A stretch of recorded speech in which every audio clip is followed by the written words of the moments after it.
but... Lavore, is it really you? But how when? We didn't think you'd be back for ages.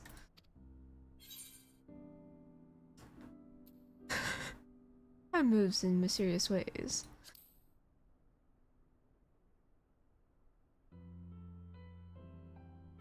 Right, so it does. The reports you had delivered by that excitable little pixie has said as much. As for the situation on this side, the Imperials are still eyeing our forces from afar. From what I'm told, the Krallian armies have been slow to react, and seem reluctant to commit to any large-scale engagements. It's an odd sort of stalemate. Otherwise, we've yet to see any sign of awful Black Rose weapon we were warned about. Oh, but I suppose we did call in our old friend to help out on that count. Carl and I had a terrible time tracking him down, though it will be worth it to see the look on your face when you do find out who it is. Anyway, I was just about to make contact with this helper of ours, and then confirm the latest news from the front. Might you fancy having a rest while I do? The Warrior of Light, back where he belongs, just as if nothing had happened. Though you do seem different somehow. Tell me all about your adventures when we have I can't speak. When we next have a spare moment. Until then, welcome back.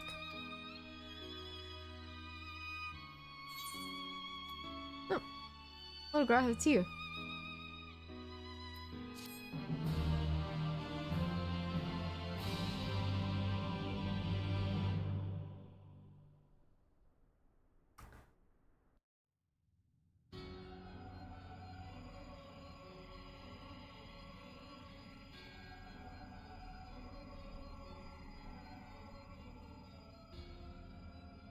Oblivion has claimed him.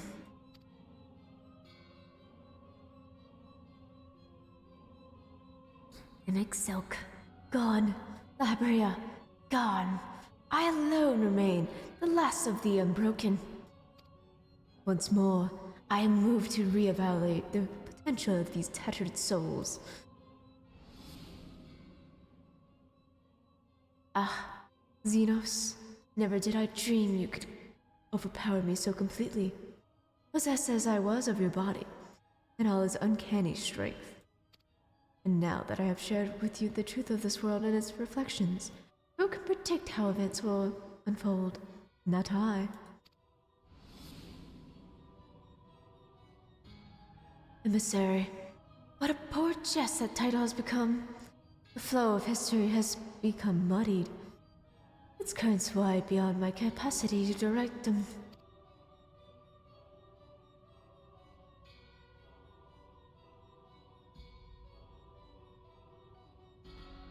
You have wrested the advantage, Heidelin. The thieving hands of your disciples tighten their grip on our star. The origins of the world remain hidden, and its inhabitants ignorant of their broken existence, just as you and your creators desired. We celebrate the gift of imperfect life, uncaring, unknowing as we weaken and fade.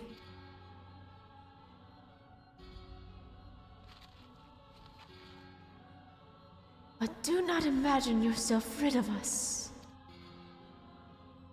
Though your champion has indeed proven the most egregious obstacle to our ascendance, a barbed thorn in my side, he may yet be removed and cast into the abyss. Oh yes, it can be done. I will keep these heroes mirrored in the first, and victory will be ours at last.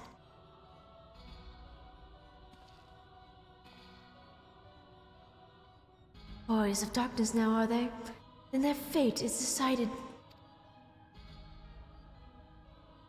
They shall meet the same end as those who came before. A death at the hands of the Warrior of Light.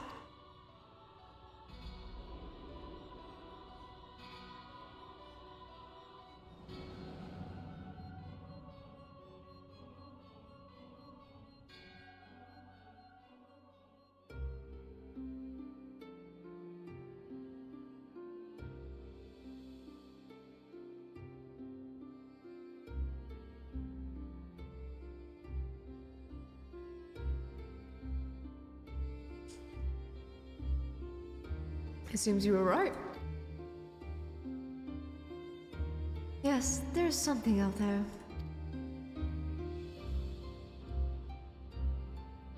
But it would mean crossing realms and mobs of this infernal emptiness, which is rather unhealthy for living creatures, as I understand it. Even were we to restrict ourselves to brief forays, I don't like to imagine the effect it would have on our ether. But you still want to go, don't you? We may have saved the world, but we haven't reclaimed it.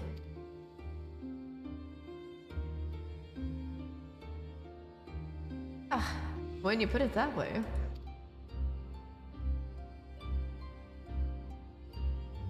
What choice do we have?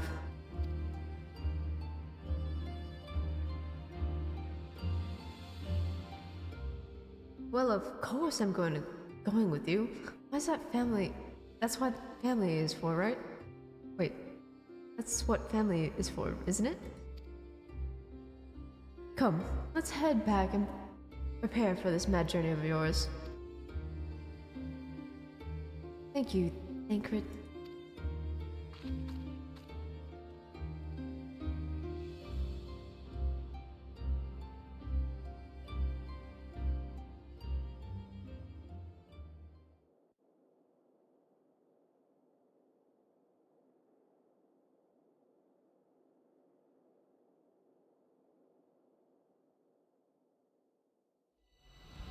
The blazing skies give way to the gentle night. What hand can end the war of dark and light?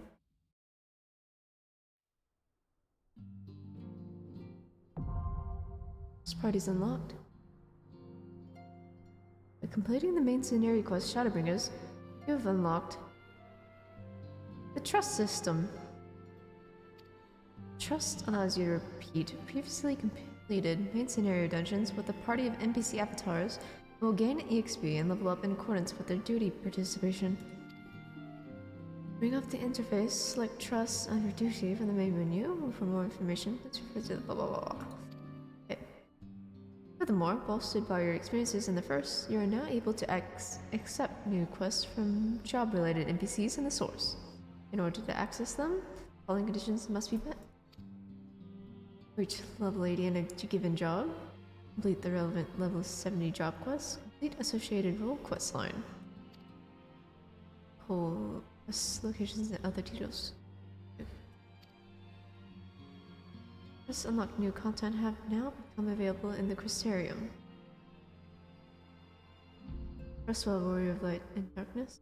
For 2 worlds of eventuate your return.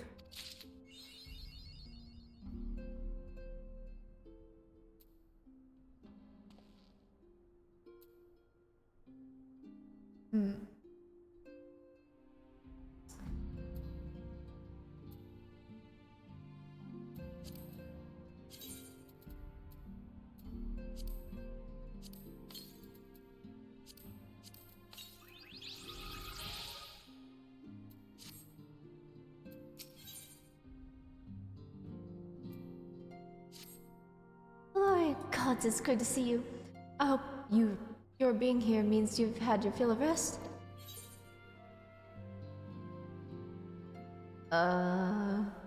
No.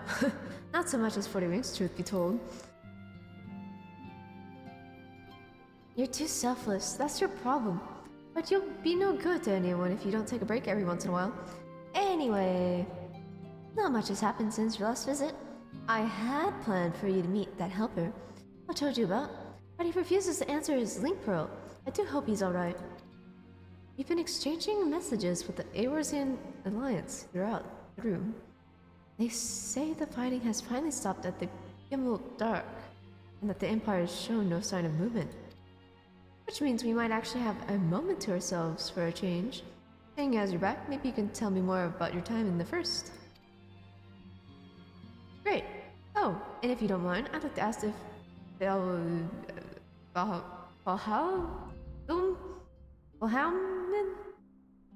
I don't know how to pronounce this. She'll want to know what happens to Minfilia, and I think it's best she hears it from you. We'll meet you on the terrace at the House of Splendors.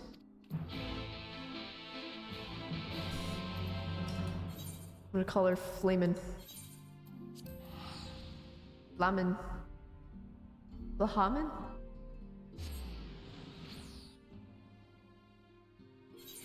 Flame.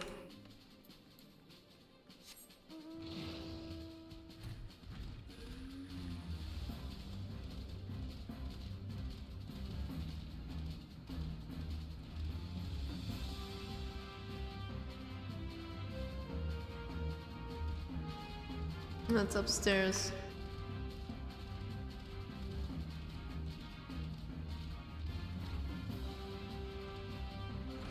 Now how in the heck do I get upstairs again?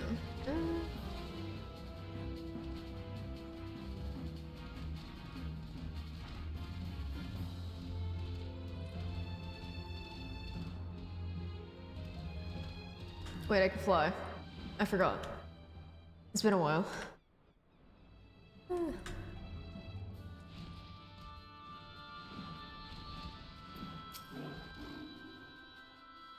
Lavore, my, it's been too long. I forgot I had this echo on. Lavore, my, it has been too long. Tataru did mention that I would be joining you, did she not?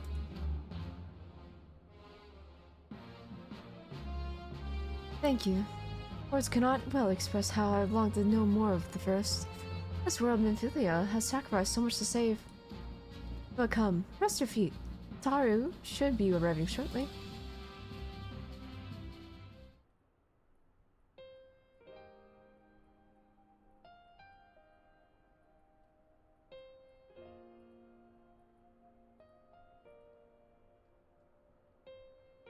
And so, Minfilia chose to pass on her gifts to the next oracle.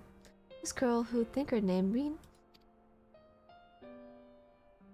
To have such a burden thrust upon her as a child, only to embrace it when given the choice.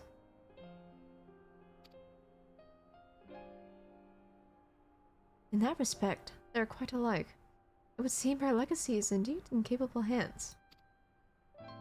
Lavore, might I ask a favor of you when you next return to the First? To tell Reen what I cannot. To tell her, thank you.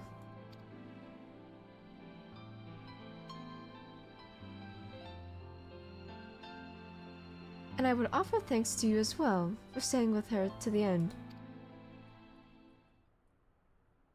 Begging your pardon, but could I have a word?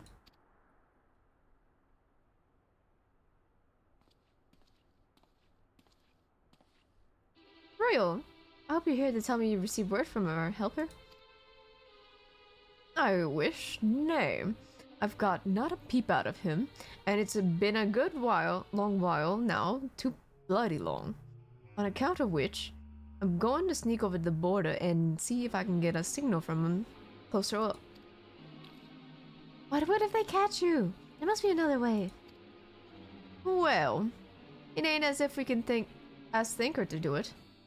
Besides, I have no trouble picking me way through Grimald now. The fighting's died down. God knows there's enough shadows to hide in.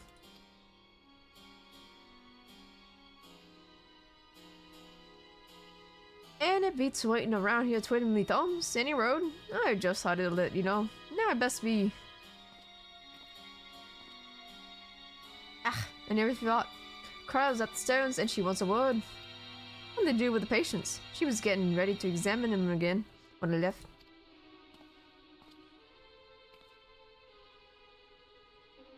We best head back then. I'm sure it's important.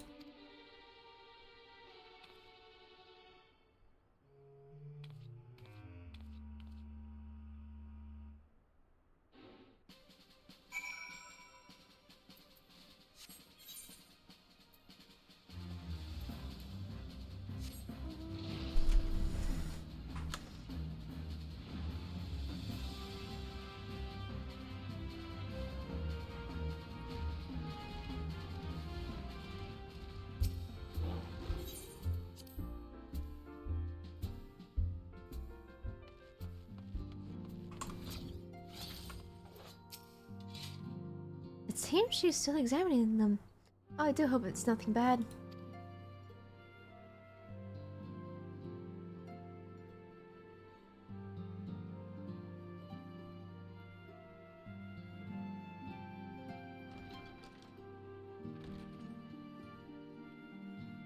You're here. Good.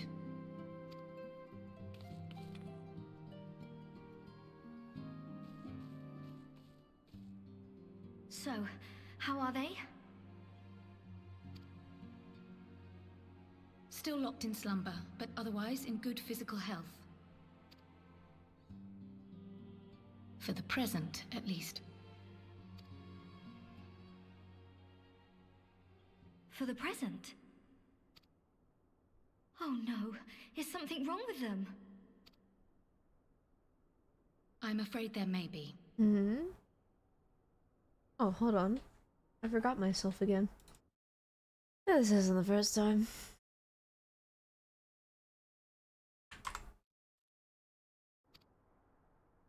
I summoned you after detecting faint signs of instability in Thancred's corporeal ether.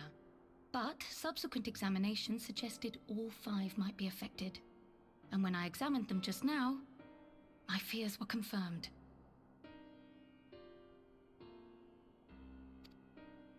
Tellingly, the degree of instability varies between them. Thancred exhibits the most notable signs, followed by Y'shtola and Urianger. The twins' ether, meanwhile, remains relatively stable, but there is a change there too if one knows to look for it. Hold on. Isn't that the order they were called away in? Indeed. Which leads me to believe the instability will only increase with time. Though I can but speculate, I fear this may be a symptom of a weakening link between body and soul. By the gods! What happens if the link is broken? I cannot say for certain. This is all unknown territory to us. Yet whatever happens, it cannot be good.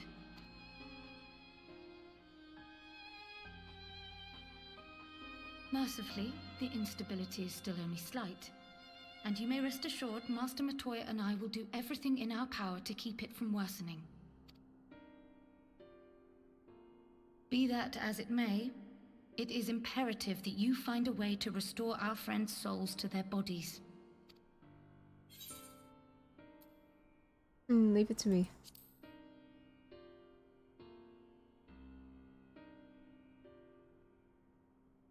Thank you.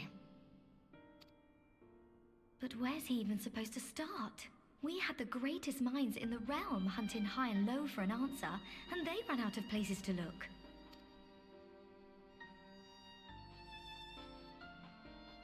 You stated in your report that the Exarch had originally intended to reverse the summoning process by means of his own death, correct?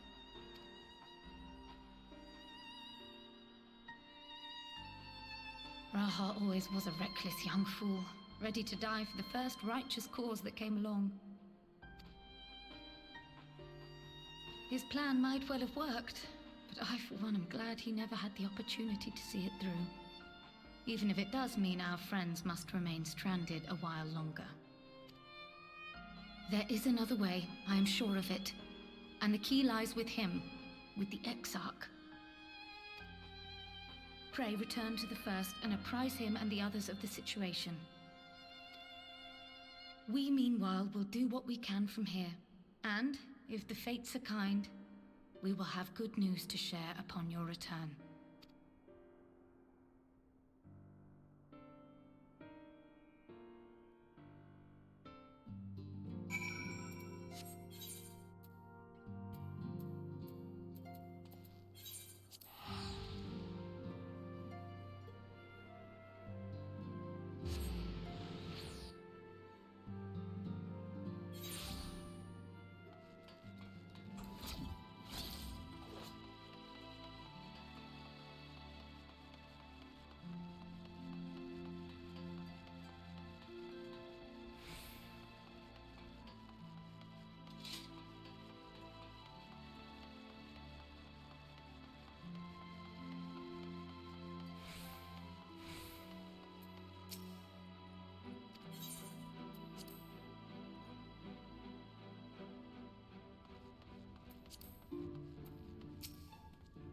Ah, Lamar, you are returned. I hope your time in the source was suitably restful. But of course it wasn't. Go on. The corporeal ether shows signs of instability. By the gods, the possibility never even occurred to me. You will have returned in hope that my research has yielded its solution. I fear you will be sorely disappointed. 'Tis but a mercy we have the likes of Mistress Cryo and Master Matoya to keep our friend's body safe while we wrestle with the problem. But they cannot forestall the separation of body and soul indefinitely. Come, the others must be told.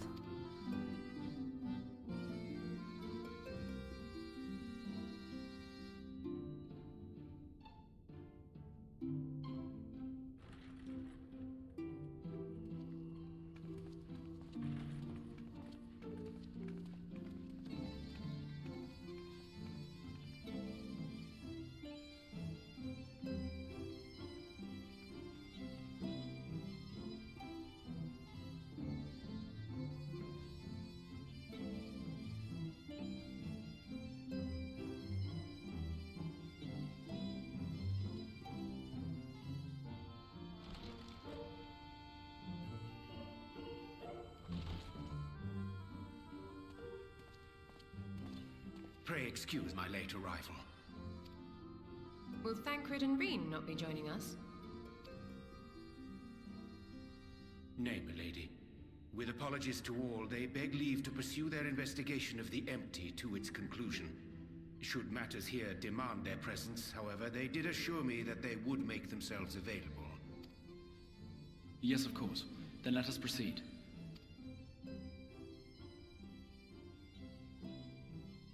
I think it best that you begin by providing a summary of Mistress Kryle's findings.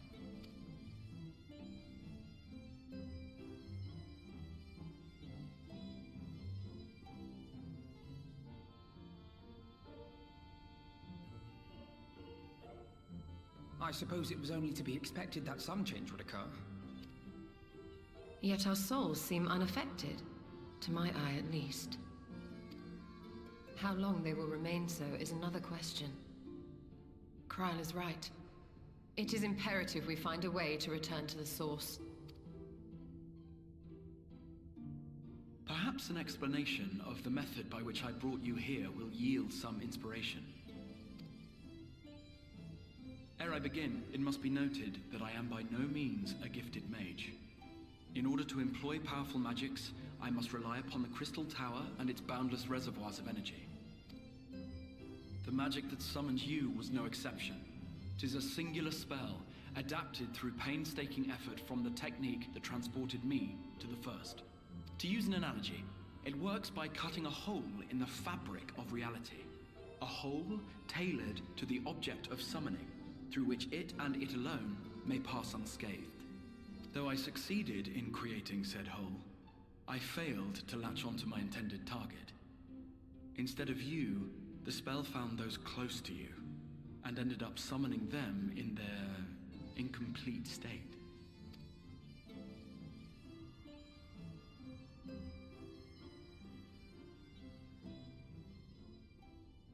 I would not soon throw my life away, not after the lengths you and yours went to save it.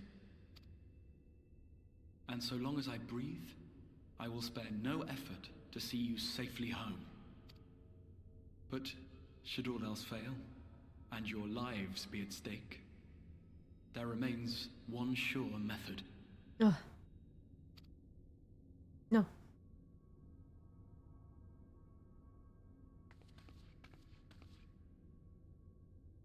I thought she was gonna slap What was him. that for?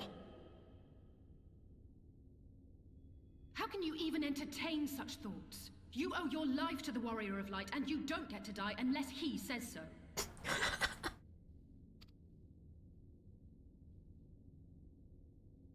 Your followers await your divine judgment. What did you just...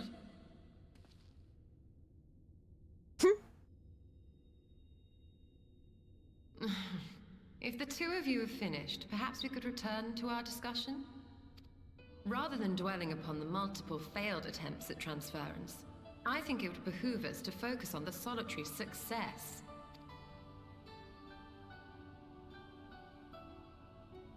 I would draw your attention to the fact that our friend can travel between worlds possessed not only of his body and soul, but his personal effects besides. This is no different from the teleportation magics to which we are all accustomed. Magics that allow for the transportation of those inanimate objects one considers to be an extension of oneself.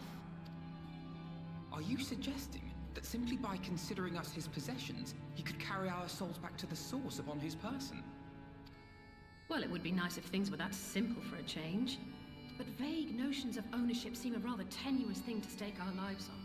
So much as a moment of doubt on his part, and we'd be left floating in the rift. Milady hath the right of it. The requisite fixity of belief would be too much to ask even of our friend. Yet, were we to immure our souls within an object in his possession, mayhap then our safe passage could be assured.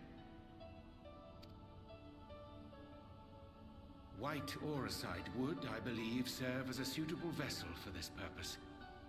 It was conceived to imprison the massy soul of an Ascian, and should house one of ours with relative ease. We would need only to ensure our soul's safe preservation inside the stone, and identify a means by which they might be transferred back unto our vacant bodies.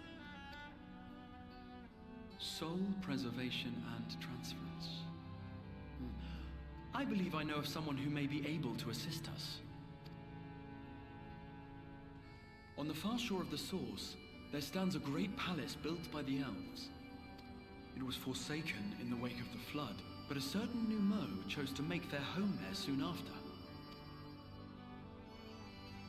Though they have long lived as a recluse, they once occupied a place of honor in Verbert's royal court, and it is said that none in all of Norvrand is more knowledgeable than they on matters of the soul. Well, I've no objection to seeking a helping hand, but if they've gone to such lengths to hide themselves away from the world, what makes you think they'd be willing to lend us one? A worthy question. Years ago, I myself tried and failed to solicit their cooperation in the battle against the Sin Eaters. No sooner had I begun to make my plea than they unleashed a swarm of their familiars upon me. Unlike me, however, you have curried favor with the Fae folk.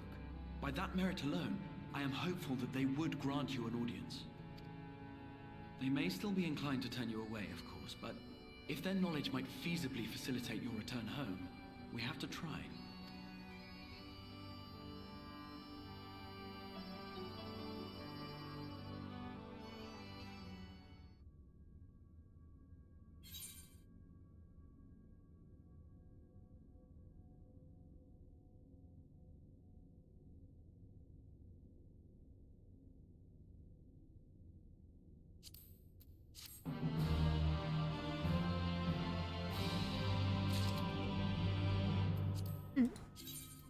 See what this is.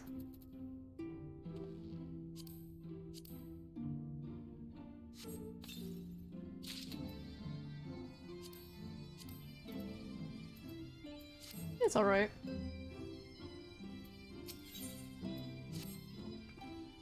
The Grand Cosmos, that is, the place we seek, stands on the opposite shore of the source. I'll arrange for a boat to carry us there. Whilst thou journeyest thither, I think it best that I devote mine energies to the creation of White Arsite. By thy leave, of course. The process requireth no small amount of time, and should the Numu consent to lend us their aid, we will have a need of suitable vessel ere long. Agreed. Then I would ask the rest of you to meet me in the Sullen, and do be prepared for a warm reception.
Hmm.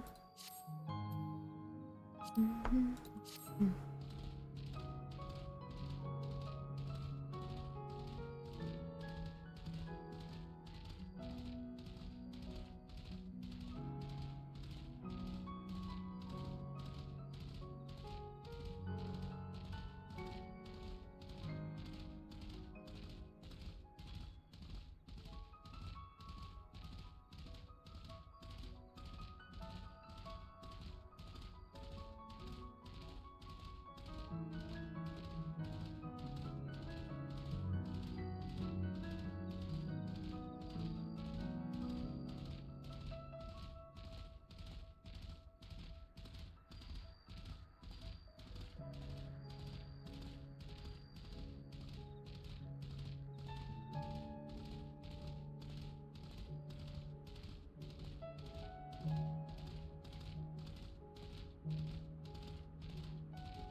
Oh.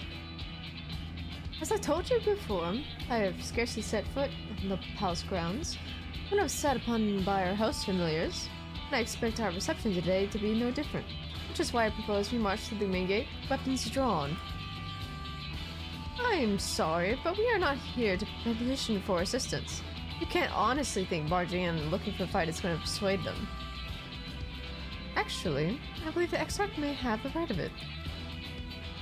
They have no doubt poured a great deal of time and energy into their creations.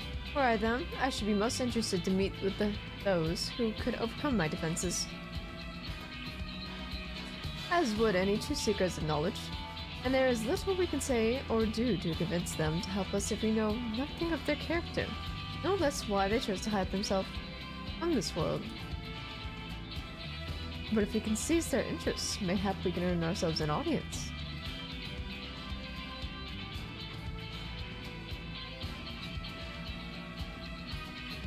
Weapons drawn it is then. Though I must say, Exarch, you certainly seem to be enjoying all of this.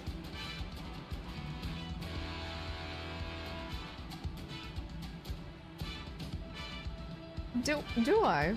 Well, I will not deny that I enjoy the thought of fighting alongside you all rather than pacing about the inside of the Crystal Tower. You both seem to be in a rather high spirits if you ask me. Not that I'm surprised, your moods invariably improve when the warrior's around. What exactly are you implying? He averted a calamity, and the light which seemed destined to consume him has been extinguished. It's only natural that we'd be pleased to see him. Yes, well, you have plenty of time to celebrate his good health after we finish here. Oh, of course. Then let us proceed to the palace.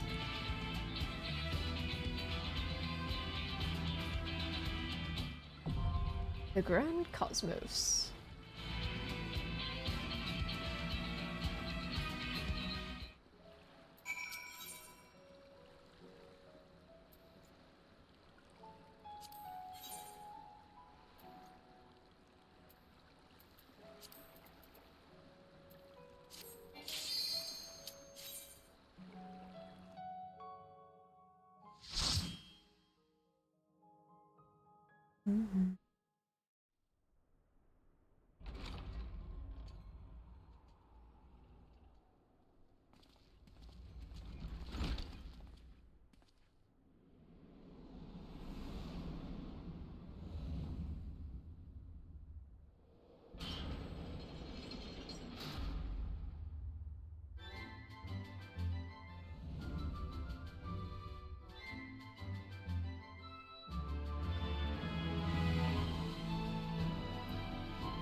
Hmm.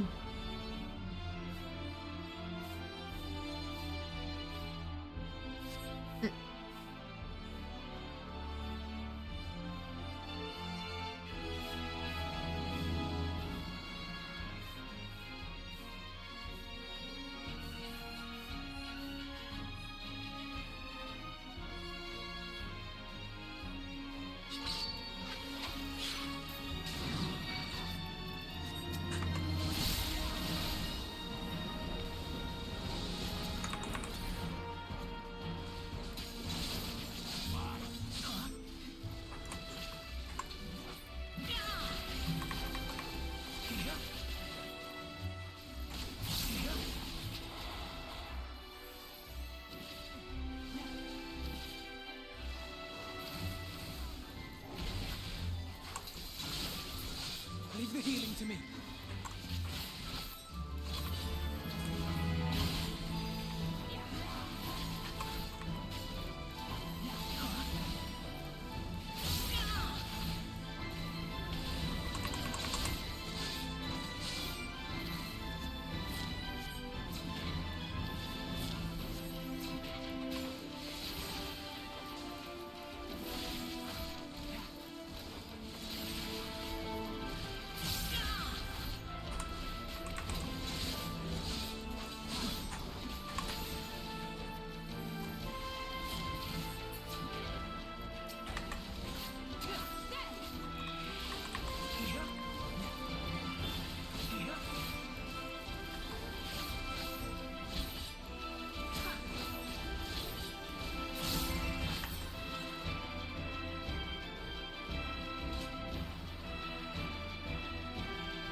Oh, booties! Hello! You have arrived indeed. Welcome.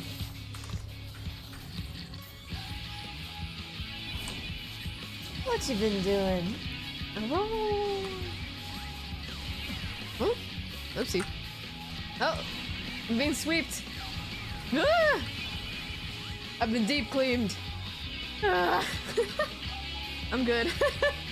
I'm really tired though, but I want to play before I go sleep.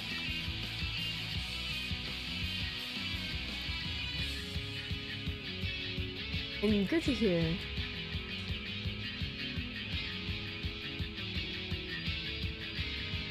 I'm probably gonna sleep a little bit earlier than usual. Yeah. Right, don't play for too long. Yep. Yep. Probably go to bed at 11 instead of 12.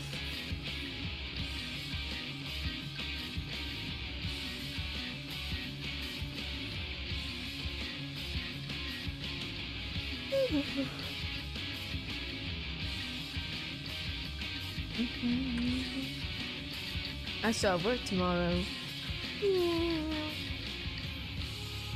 It's gonna be a long day.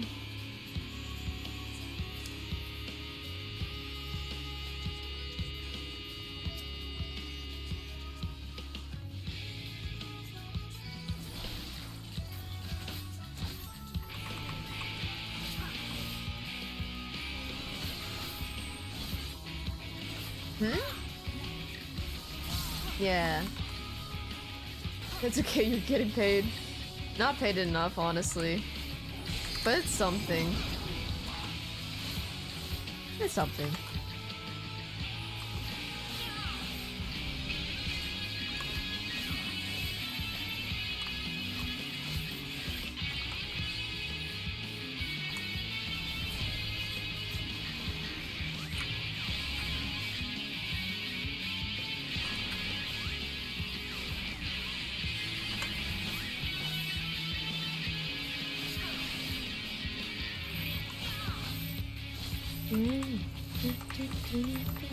You underestimate me!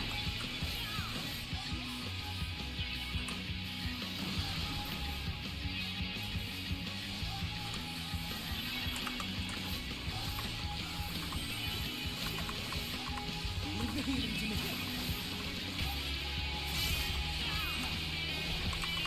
Do you get to enjoy your weekends, Spookies? Let's give them a show!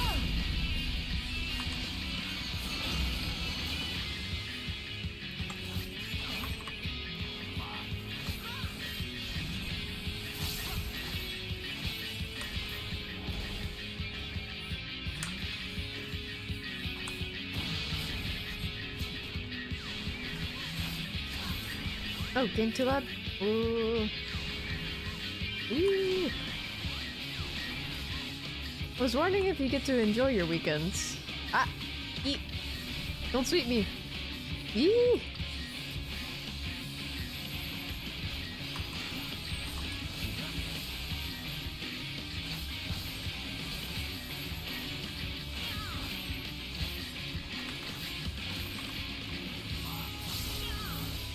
I may have to turn this down after this battle.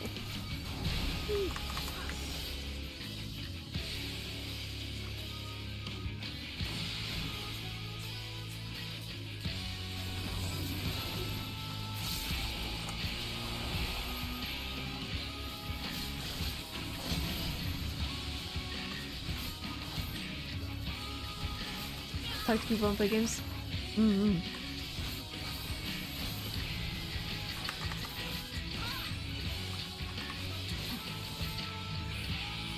My weekends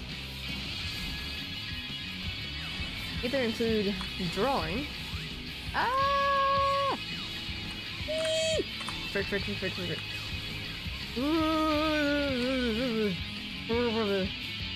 Please don't sweep me. I don't want to be sweeped. I just had a shower. I don't need to be cleaned with a broom.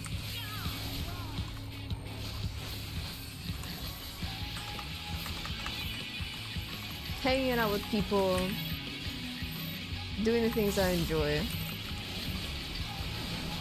enjoying a treat.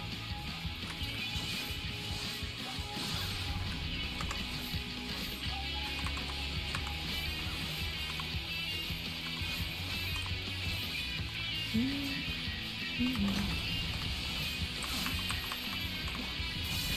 handle the healing.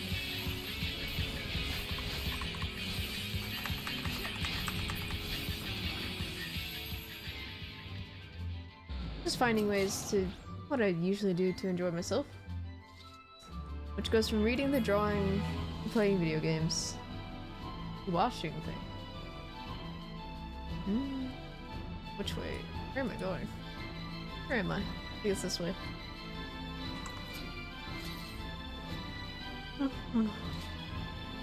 Ooh. It's a big place.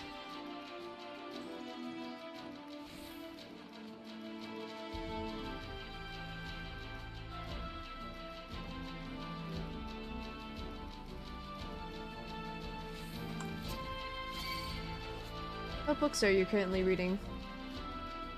Well,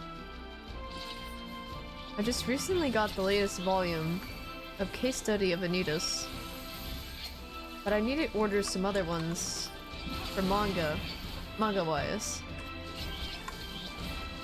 because I didn't have it in stock in stores. The books I'm reading, Heaven's Official Blessing, and I need to catch up. I'm a little behind. I've been so busy with other projects. And I like to binge read my books.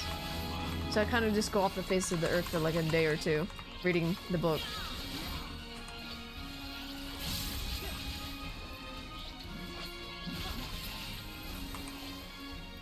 And then the other one, the Husky, what's his name? What's the name of the novel again? Husky and his White Cat's Shizun? Forgot how to pronounce it. Yeah, they're both like Chinese romantic BL novels.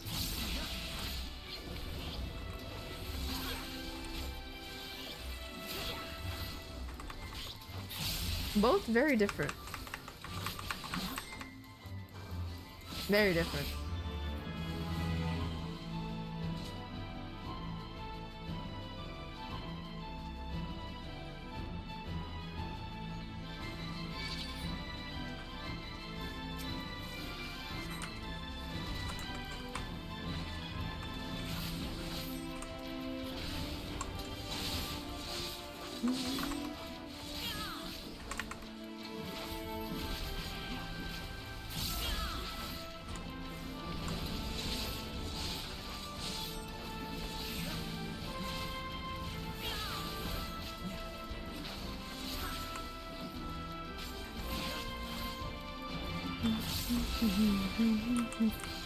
I could save it for the plane ride though.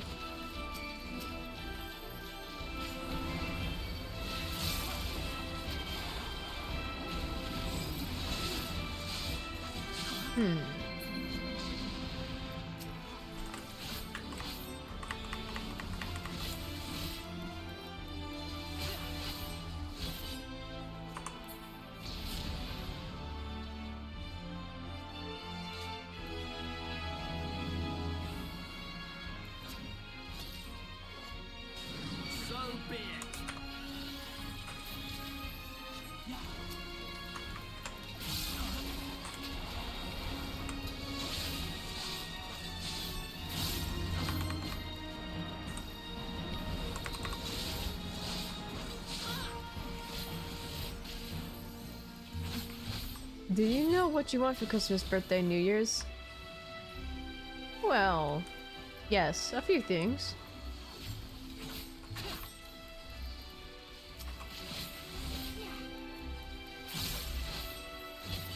One of them would be some new headphones that are nice. Really nice. But I gotta make sure it can fit in my mixer. Or whatever you call it. Mixer slash something audio device.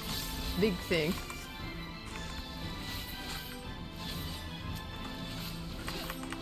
My brain not working right now.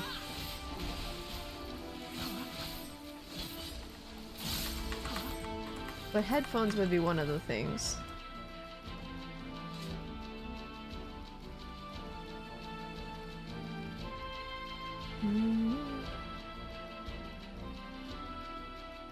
I should probably add more to my list, honestly.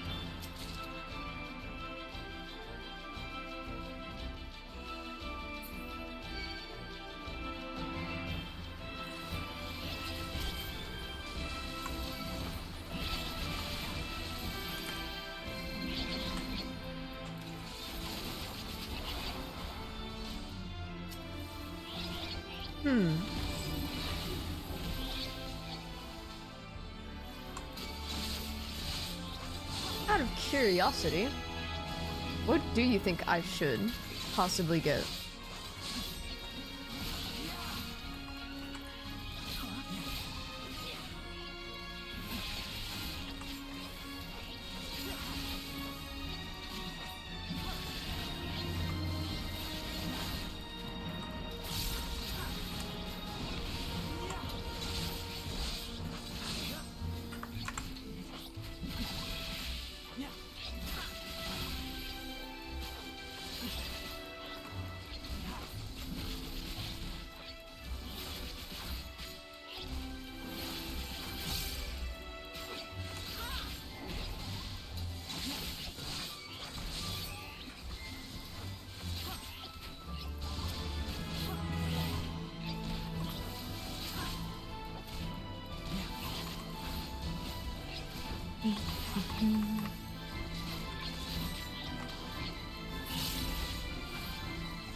New shoes?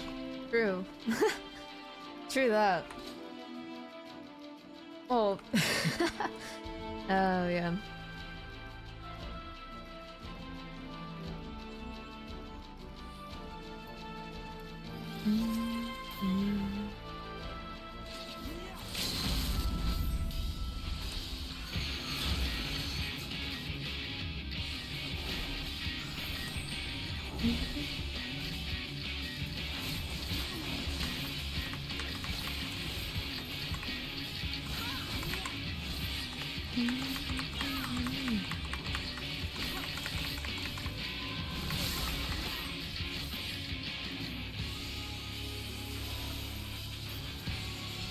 Leave the healing to me.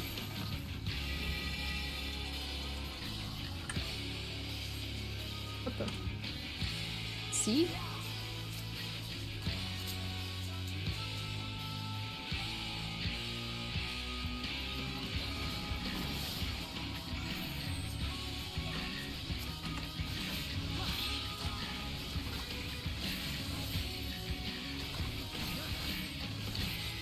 Yeah. I did add PC parts to my throne. My throne list. That's one thing I did. Oh no. Ooh, I made a mistake. Ah.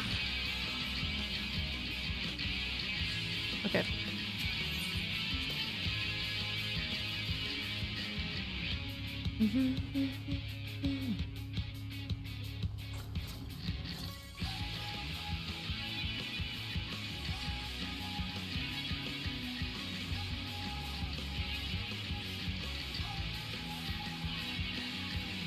The PC I want to build is quite expensive.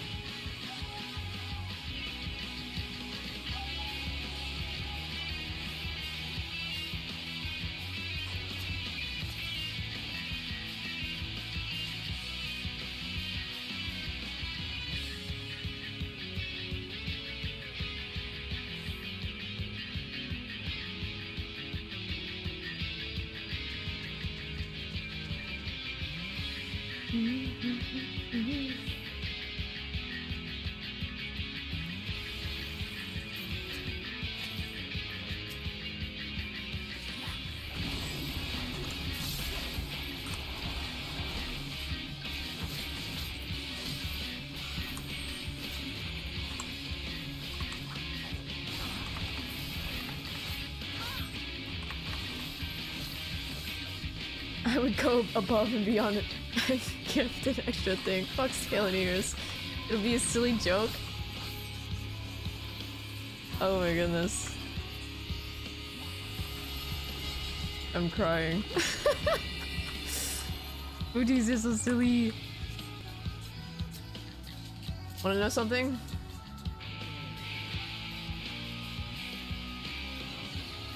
I already have fox ears. And a tail, but the tail's not as nice though. I mean, I wouldn't mind more pairs of ears, but I usually get nicer stuff. I don't just get any ears, you know?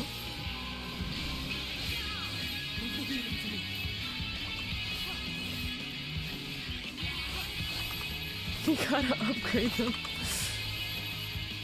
Oh my goodness. Did I tell you the story that I bought a...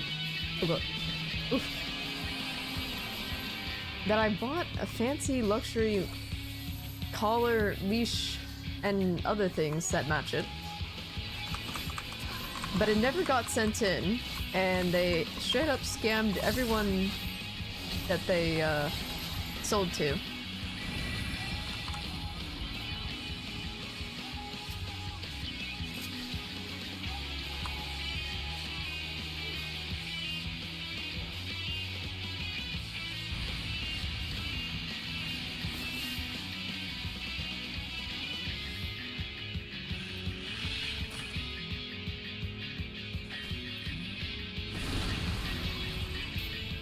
Oh. One day, I want to remake them. The set I designed.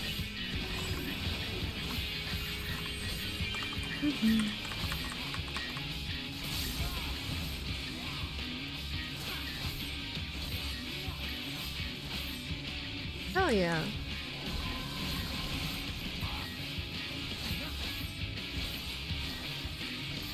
Self-care is always good. Makes you feel better.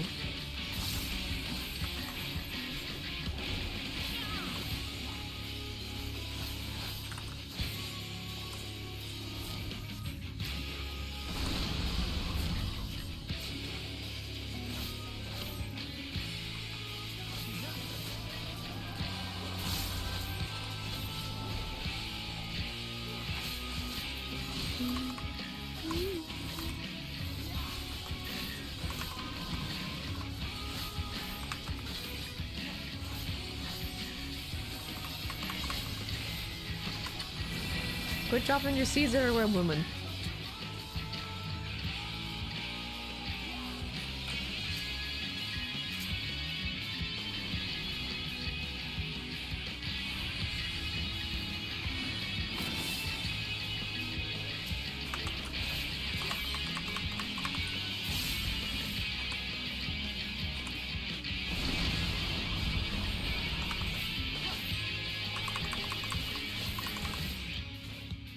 Oh, you may not.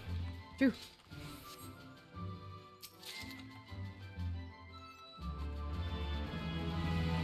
Is that at the wagon?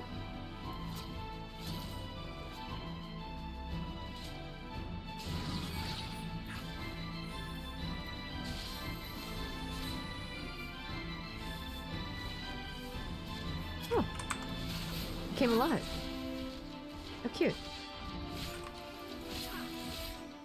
Currently looking where to buy toys, but don't know what page to trust.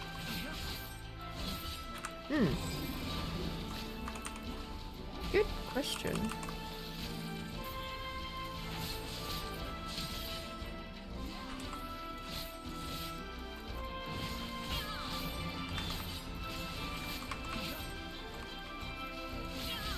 I have no idea myself. I never really tried looking.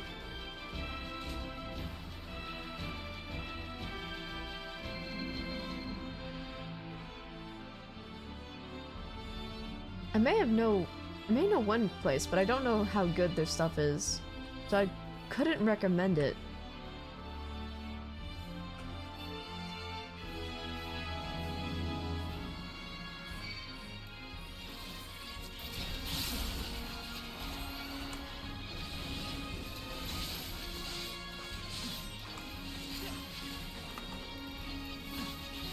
Alright.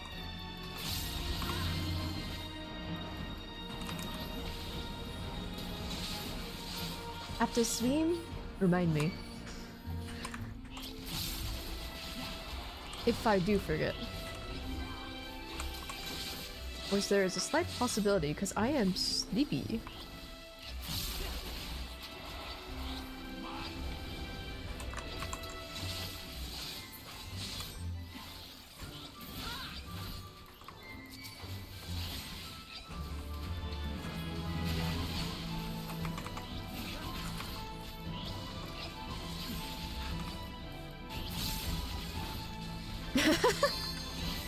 Yes, all is planned.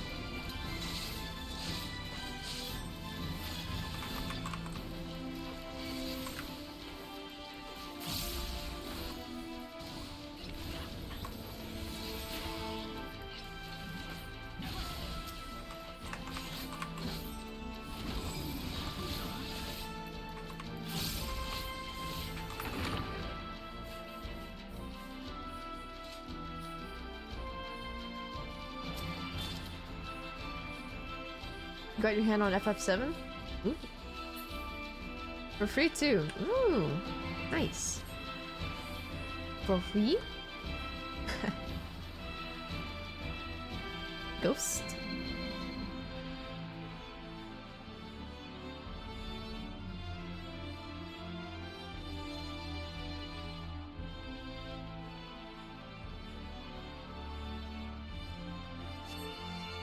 Maybe come up. Yep.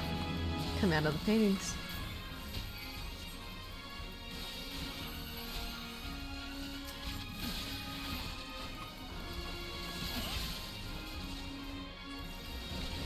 Good booties, good.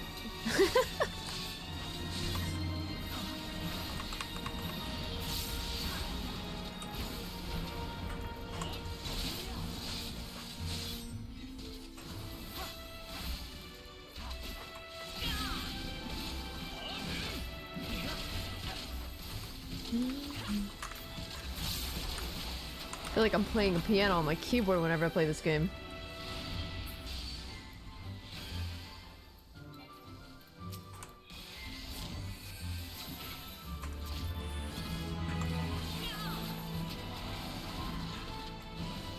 I'm gonna sit up.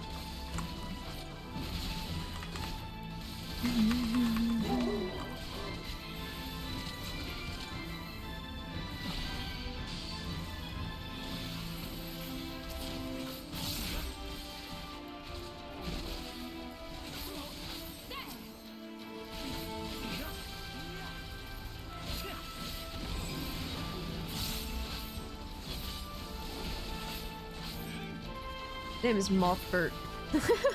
Moth.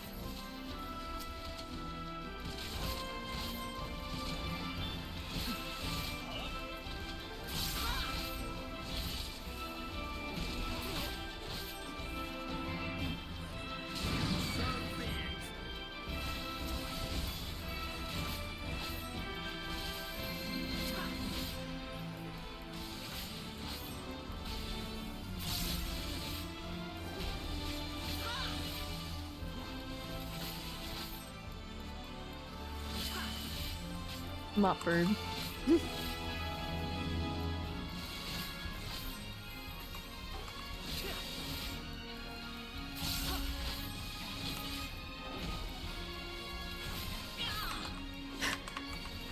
Booties.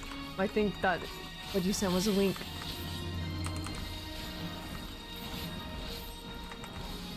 That's weird.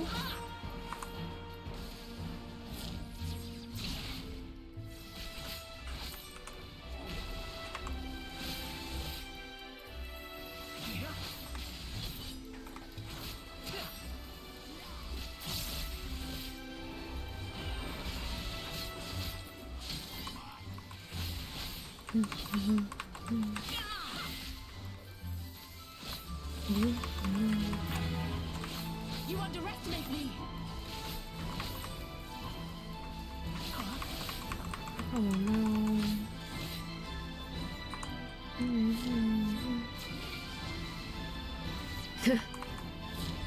At this point, give me VIP. I might.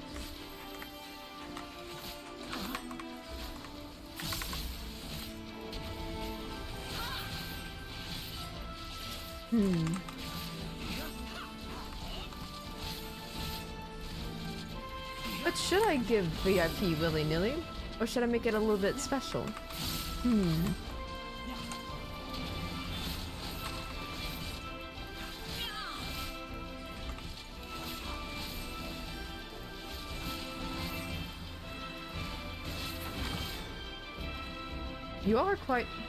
You are here quite often.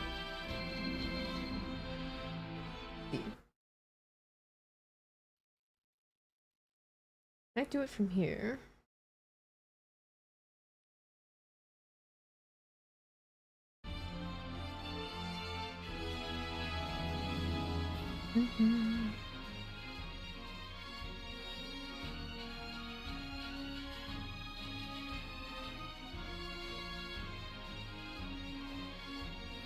I'm looking for it. Hold on.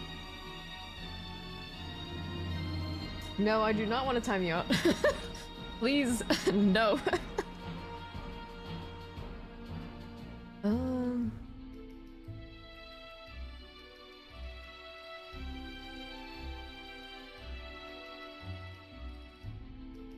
Hold on. YouTube.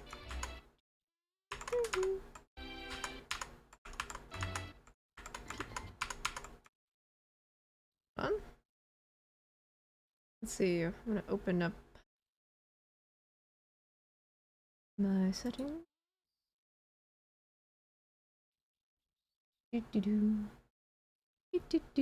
Where are you?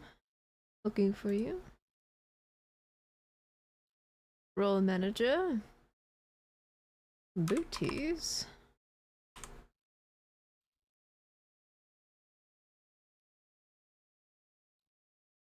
VIP. Alright. Type in chat. See if he's got it.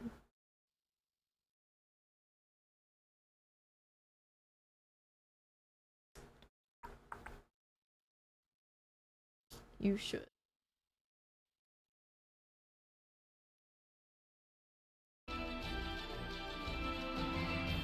Ah! There you go!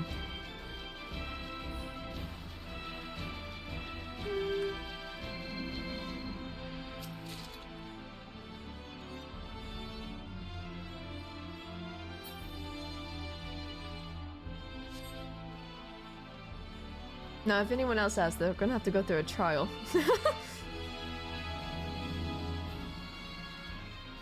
What the trial will be, I have no idea.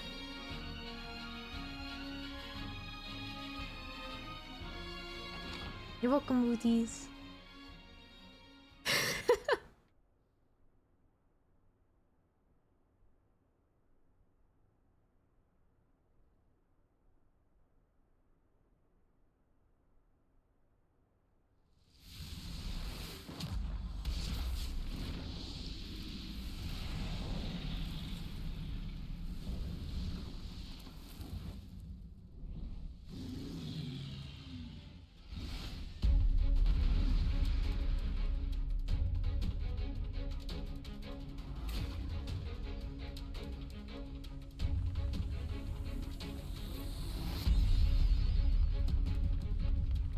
Is that a piano?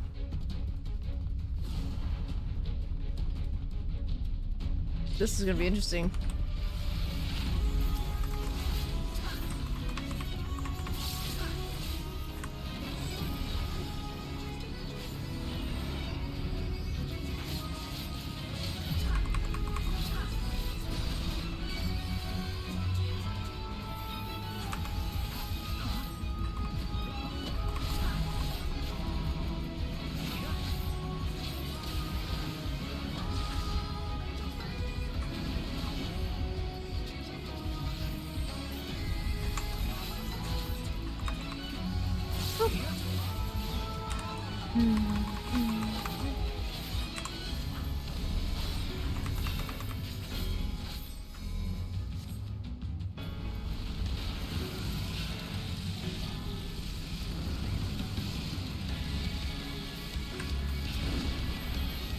Interesting.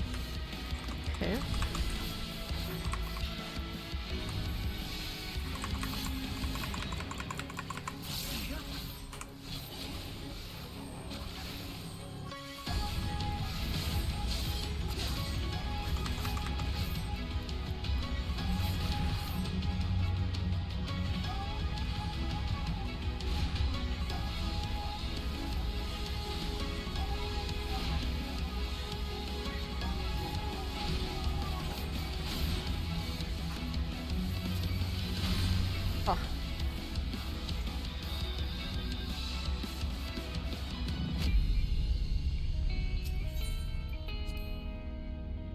can be a little complicated.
This is oddly specific, but have you ever went into a restaurant with someone and you forget how rude their manners are? They're like a walking volcano and you don't know when they're going to erupt. And you just forget that they do that. And you're just like, oh, this is awkward.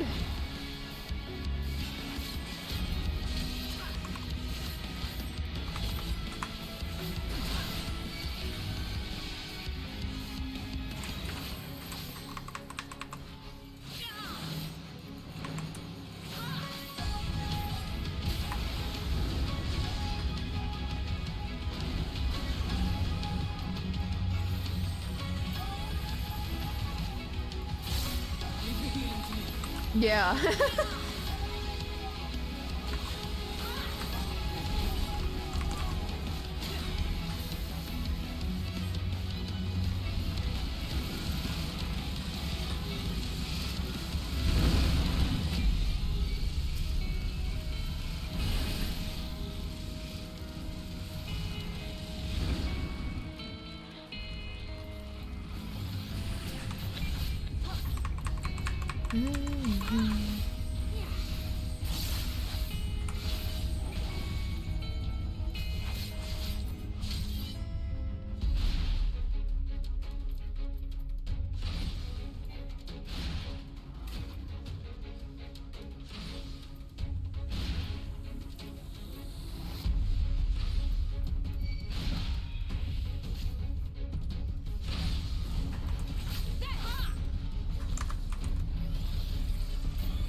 Chandelier.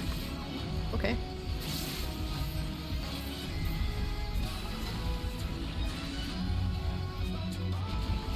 Oh. Okay.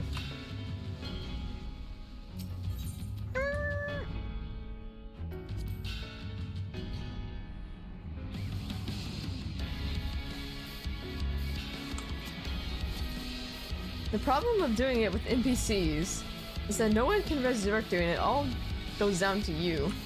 And you cannot fuck up once. Ugh. I don't think this quest allowed peepos. I wish it did. If it did, I didn't see it.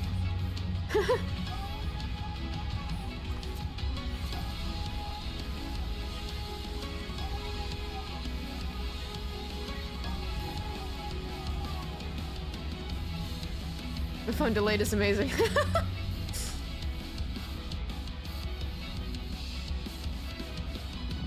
That's funny.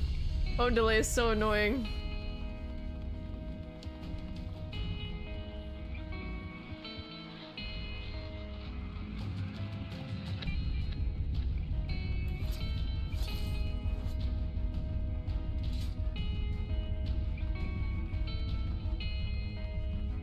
This is even harder with NPCs.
Name check color? Getting that color drip. I see.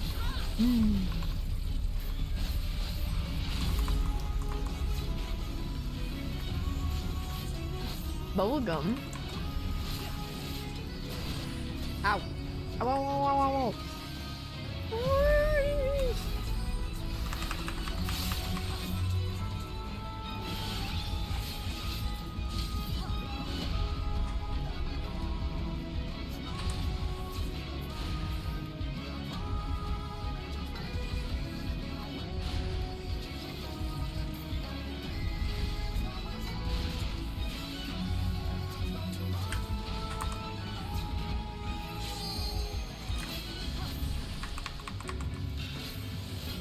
There'll be nothing left of you but a smoking crater!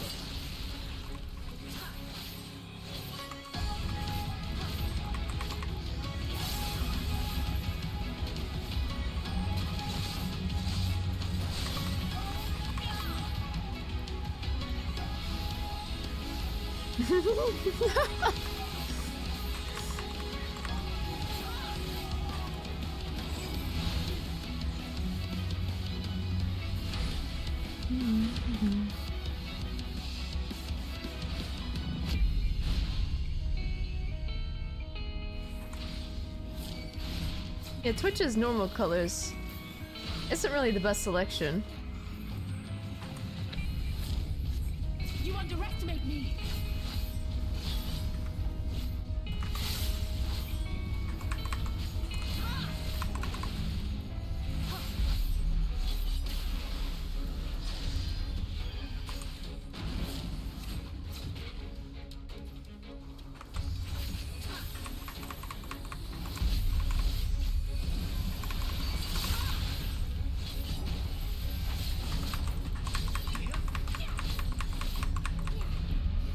FF15? Goodness.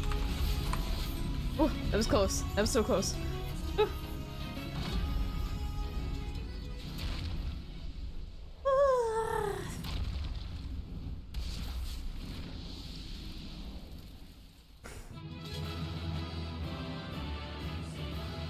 So, back when you know Turbo, right? Before the price went up, I had it for like a little bit, and I changed my color, and I think it's still the same. I don't have Turbo anymore, but I think I kept the color. I can't change it anymore, but hey, at least I have the same color. Looks like this.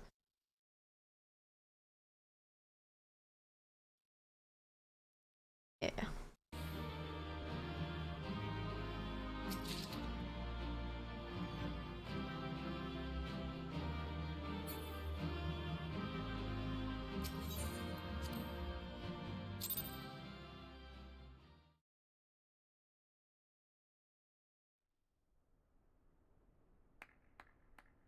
For me, it did. I don't know if that's a bug or if that's a feature. That was my fiercest familiar. Oh, impressive.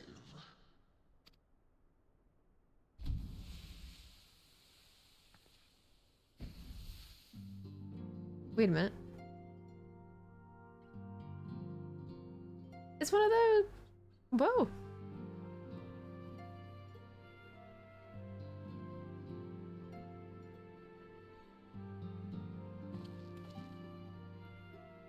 Backlogue, 'tis good to see you again after all these years. And judging by your vigorous greeting, I dare say the feeling is mutual. To be sure, a simple shake of the hand would have sufficed by way of welcome, but I shan't complain. Mm-hmm.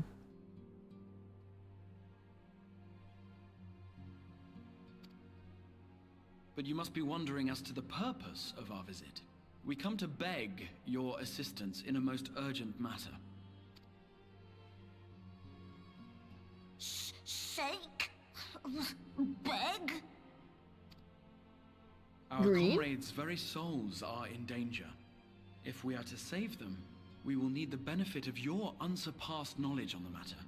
Please, will you not sit and hear our plea? Oh, how dare you! How dare you speak thus in my presence! It was to escape such words of temptation that I hid myself from the world of men. You are sinners, one and all, and I swore never again to have any part in your affairs. I can only imagine what terrible events forced you into a life of seclusion.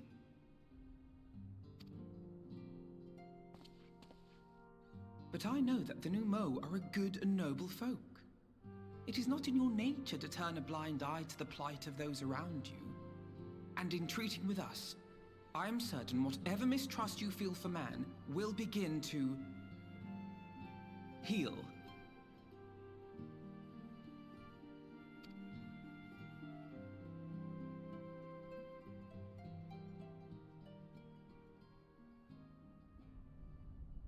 Oh.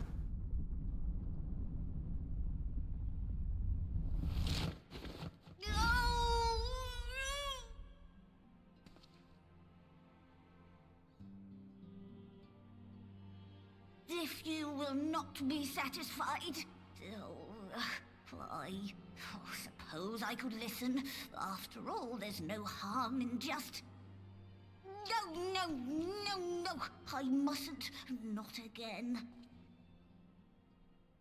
That damn court mage seemed to have the best of intentions too, and countless innocents died for my naivety.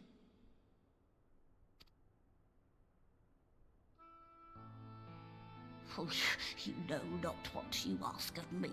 What horrors my knowledge has wrought. No worries.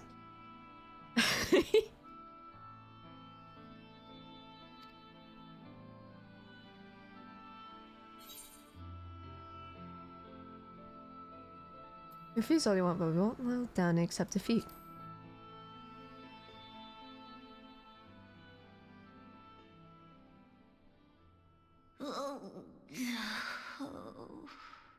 Of all the visitors I could possibly have, they're even more stubborn than I am.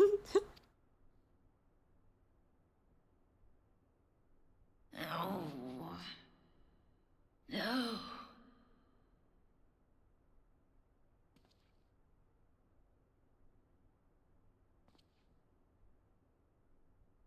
Oh, very well. I will hear your petition, but that is all. And I expect fitting payment for my troubles. Commensurate with your contribution to our cause. No more and no less, I promise you. With that settled, might I impose upon you to join us at the Crystarium? I'm afraid the nature of my friend's predicament calls for absolute secrecy.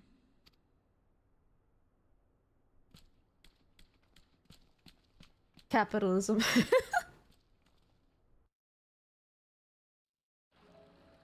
Capitalism indeed.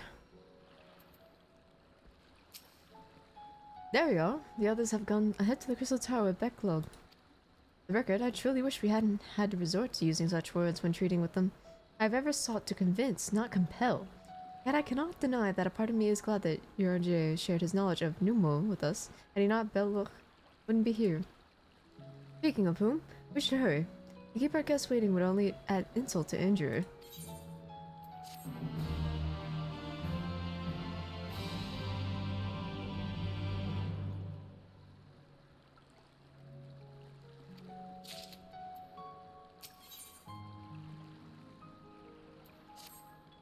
We mustn't dally here any longer, Lavor. If Becklock is to hear the truth of our travails, and the first, you of all people should be present. Okay. To the Crystarium.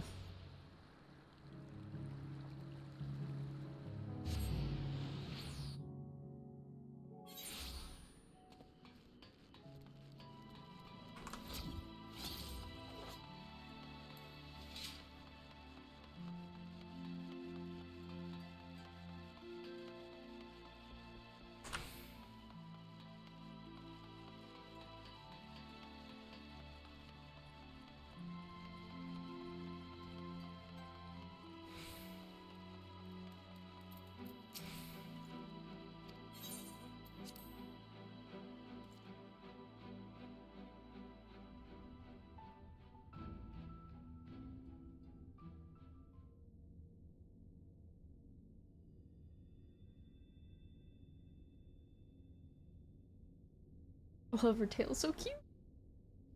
Love how it just flops on the ground.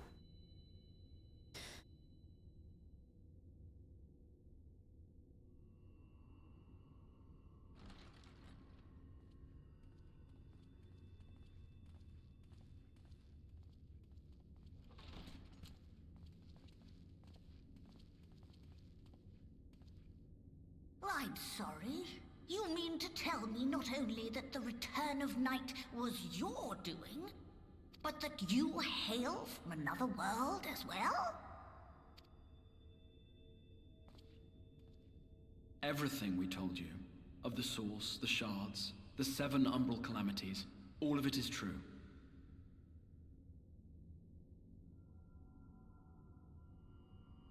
Have you ever thought of reaching out to other streamers and raising?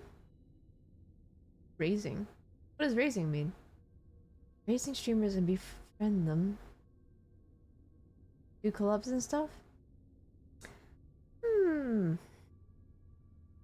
Wow. I'm still pretty new. uh,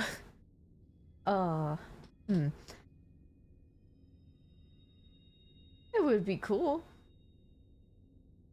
I would have to like do some etiquette practice. Like for example, if I'm like collabing with someone, like muting myself to talk to chat and then going back and not, you know, not chatting for too long in chat.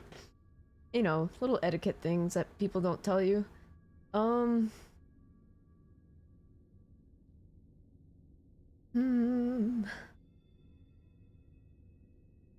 Preferably with people I know. Not just anyone, all of a sudden. Like, I would like to, like, know someone first before I start streaming with them. I don't know what they'll say, or who they are, or what they'll do. I will at least trust them a little bit on my stream.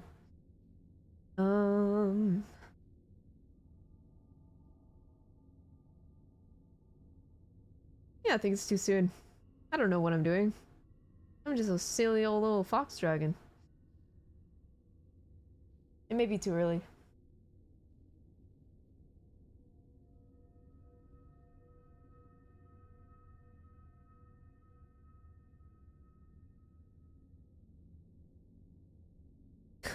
Blue. We do sometimes stream on my stream.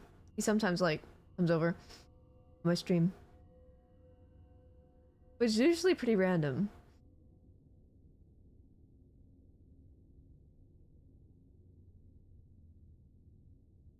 Like, I don't plan it. It's like, oh, we're both playing League.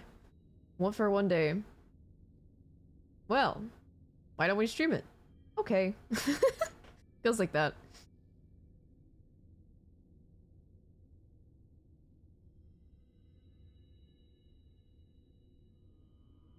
Everything we told you of the source of the charge since.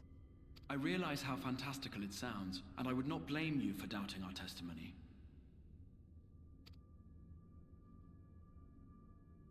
But given your expertise, you must surely have noted the peculiar nature of their souls.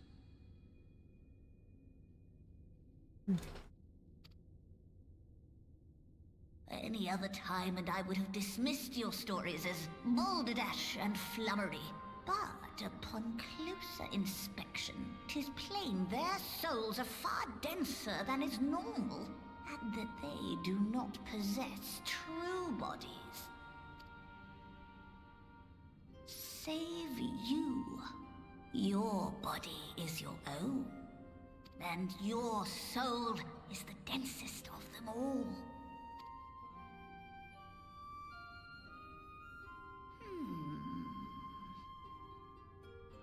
As I said before, were it not for their heroism, the skies over Norvrant would still be awash with light, the realm yet at the mercy of Vorthri and the Sin Eaters.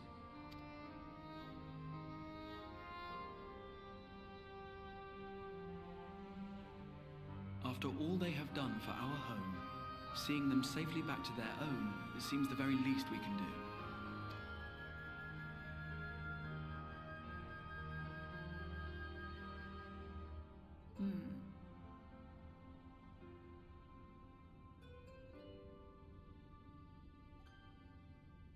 Your tale is intriguing. Yes, very intriguing indeed. Simply to hear it is fitting payment in itself. As for your friends, I can but agree. Their valorous deeds on behalf of Norvrant are deserving of recognition, of their own fitting payment. You will help us then? I will. I would see my knowledge put to good use for a change. I do have one condition, however. I am not the spry young Numo I once was. As such, I will require assistance in my fieldwork and testing. It would be our pleasure. We'll be laboring for our own benefit after all.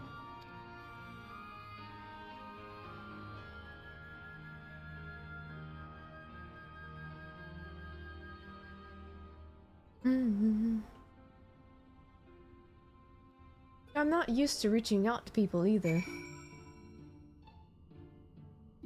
Not one of my strong suits, that's for sure.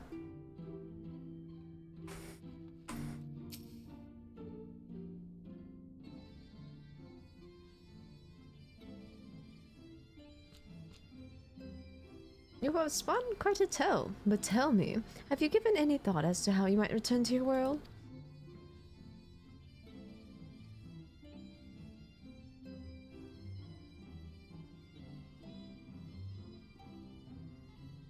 White our side, you say?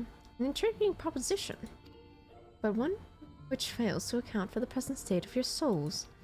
They become highly charged, likely as a consequence of having maintained tangible forms for so long. In such an energetic, unstable state, there is no telling what may happen to the souls within the Arasite. They could very well become immutable to transference, never to be restored to their bodies. Then what would it be possible to force the souls into a state of dormancy prior to transference? In theory, yes, but the soul is not a candle to be snuffed out and relit on a whim. Well, that sounds ominous. What exactly would rendering our souls dormant entail? In order to maintain a corporeal form, your souls constantly draw ether from your surroundings. This process must be halted, and the resulting surfeit of ether removed. Your minds will ultimately be separated from the fake bodies of yours, rendering you incapable of interacting with the world around you. Cruel fate under normal circumstances, but one which will be rectified upon your return home. Leaving lifeless husk, like those poor souls at the inn at Journey's Head, corrupted by the Sin Eaters and their ether made stagnant by the light. Corrupted? Stagnant? Might I see these unfortunate individuals? Why? Do you think you might be able to help them? I might, or I might not, but I shan't know for sure until I see the condition firsthand. Then I would be glad to take you to them, on the understanding that you won't do anything which might increase their suffering. It was my faith in men I lost, not my compassion. Well, I see no need for all of us to accompany you. While you escort our guests to the inn, I will assist RNGA through creating the requisite Arasite. I believe my talents would be better applied to that endeavor as well. Might I leave the three of you to assist Belloc as necessary? Let us make for Moring then.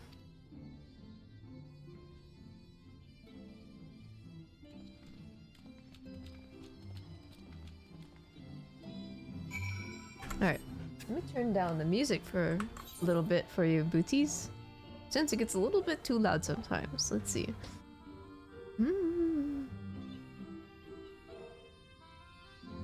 It's all hard, but we start somewhere. Yeah.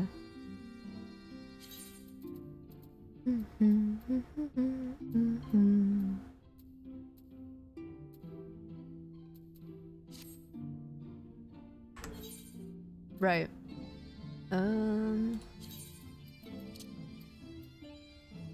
BGM.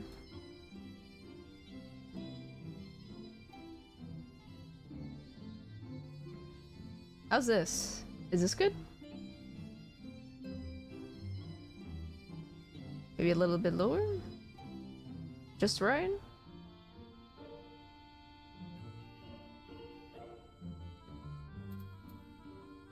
Okay.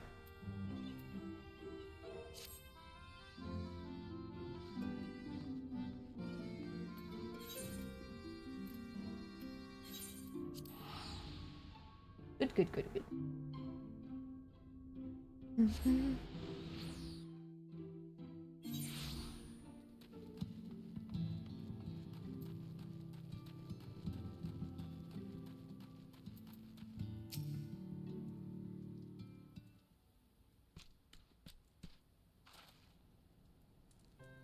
So this is Harik, is it?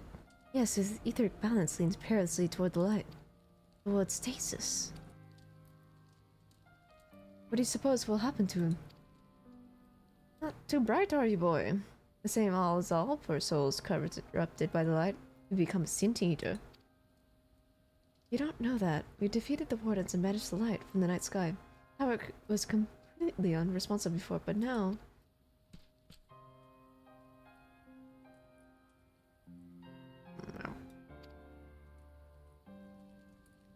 And perhaps there is hope. Yet hope. If I may, there is a treatment I wish to administer to the patients. What sort of treatment? In the course of my studies of the soul, I once created a tonic, which could temporarily stimulate the ether in one's body. After some refinement, it came to be used by the Knights of Voidwood. Then for darker purposes. Lest it fall into the wrong hands, I swore to never make it, but for the sakes, I will break that oath. It is not like to reverse the stagnation, mind you, but it should offer some measure of relief.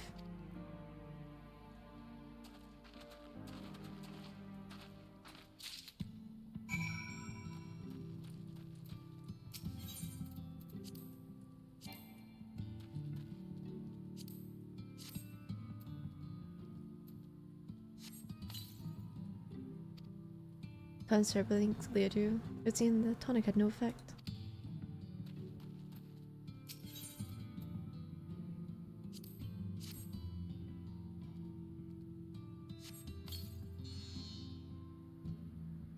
What is this warmth I feel in my chest?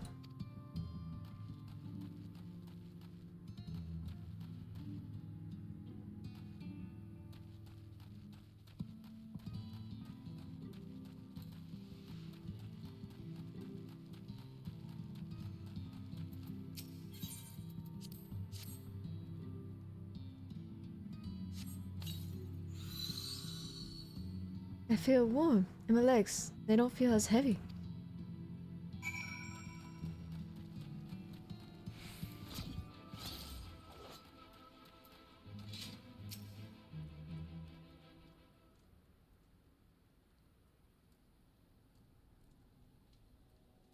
Now then, have you noted any change in the patients? A notable rise in body temperature and increased motor function, in most of the patients at least. The more severely afflicted show no response. As I feared then. It is true that with the restoration of night, the corrupting influence of light will no longer grow. Yes, their bodies will naturally return to equilibrium, given time. But this holds true only for their corporeal ether. Their incorporeal ether, that of their soul, is not so easily mended. Which is why those in later stages of corruption, like Alric, appear unaffected by your tonic. Precisely.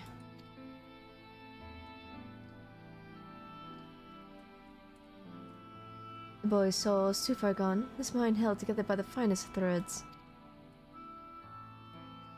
There's a chance he may one day recover, of course, but it could take years, decades even. By the gods, he can wait to find himself an old man. A fine reward for his persistence, the opportunity to mourn life he never had a chance to live. No, there must be something we can do.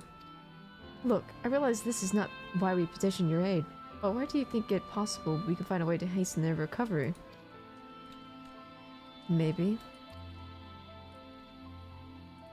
Or do I think it impossible that in treating them we might learn something of reference to your own predicament?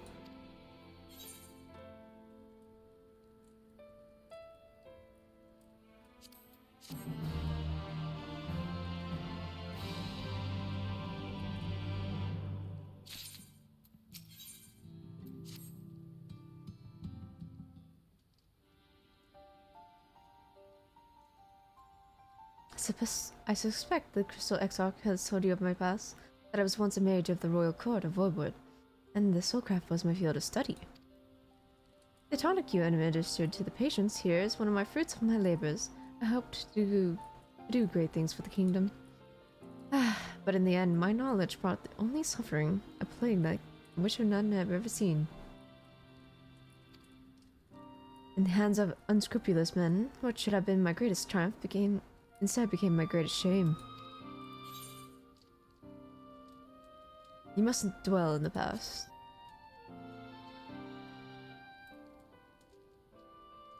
I know that only too well. Alas, the knowledge we require is steeped in such bitter memories. But let us return to the task at hand, finding a means by which we might revitalize these people's incorporeal ether. Do you think it can be done? Where the sky is still ablaze with primordial light, I would call it an exercise in futility. But now we may have a chance. The method I have in mind will entail the conjuring of a familiar. They are able to amplify the energies poured into them, making them the perfect conduit for ether revitalizing magics we ultimately employ. If you're about to launch into a lengthy explanation of the metaphysics of your plan, don't bother. I'd rather get on with doing whatever that needs to be done, if it's all the same to you.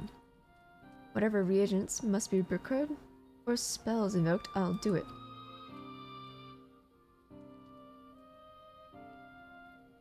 I admire your spirit. Very well. Your first task will be to gather the necessary materials. The purest of waters and finest of clays, as well as a fey lantern brimming with pixie magic. You're convinced a resulting familiar could help the patients fine. For now, the water and the clay will be simple enough, but I think you know what we'll have to do to get the lantern. You don't mean... The pixies took quite a liking to us before. If we humor them with our company, I'm sure they'll be willing to help us. Fine, we'll pay a visit to Ilmeg, though I never thought you would be the one to suggest going back there. I'm impressed you've been there at all, let alone befriended the Fey folk. Oh, while you're about it, seek up the normal planet. Neat. They'll be able to supply you with water suitable for our needs. Right, let's get this over this, shall we?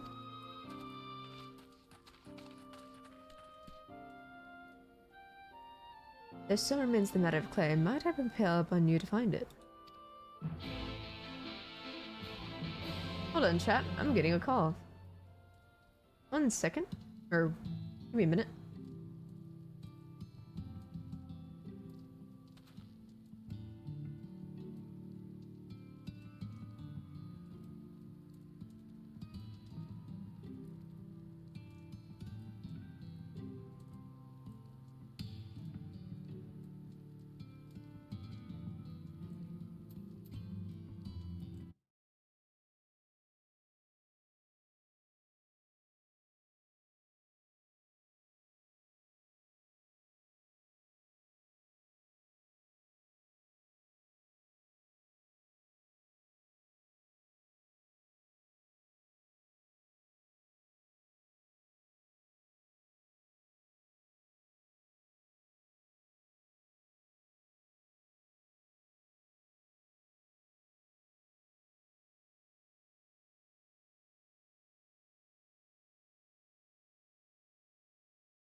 I'm back.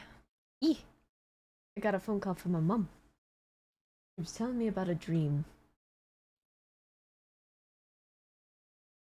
Speaking of dreams, I dreamed of a tornado coming towards my house today. Yeah.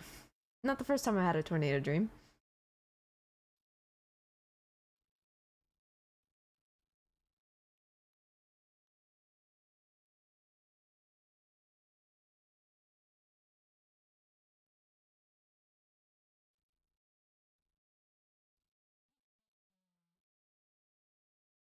How are your dreams, booties?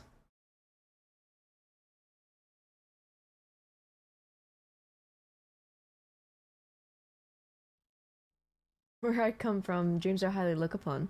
Interesting. I've had plenty of weird dreams. Like saving the world 3 times. By a single touch of my finger.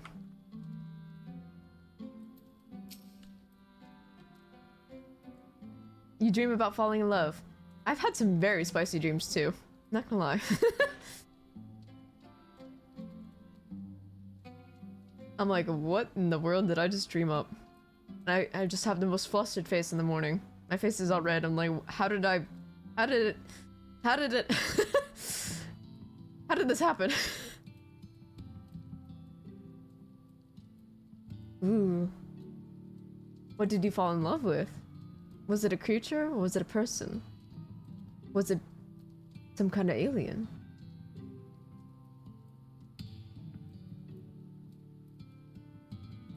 Cause I do have dreams of like dancing with like villainous creature, human-like things, seemingly human,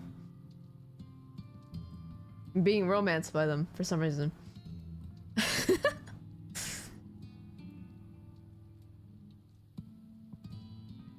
Alien. Nothing kinky. I don't know. I don't know what you're into. I never really asked. Play for memory. Will likely be best. Know you of anyone who might be able to assist us?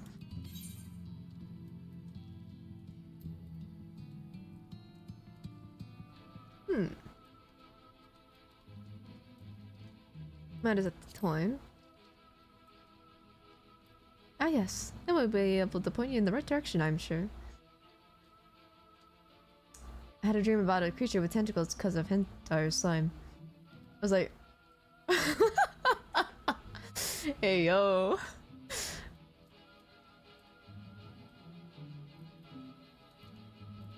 Yep, dreams get wild. While you and the twins are occupied, I will see if there's aught else I can learn from this stagnation which afflicts the people here.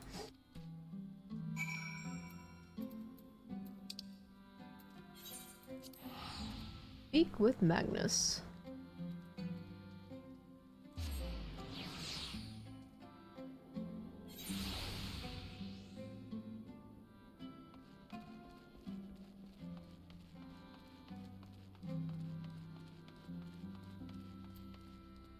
When was the last time you had a dream that was considered a nightmare for you?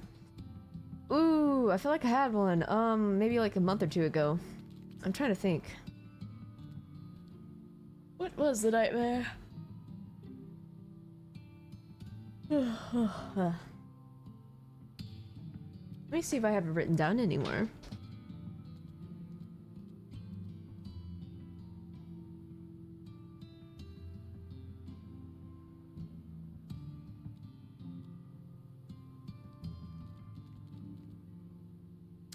Oh yeah, a gruesome one. Yeah, it was pretty gruesome.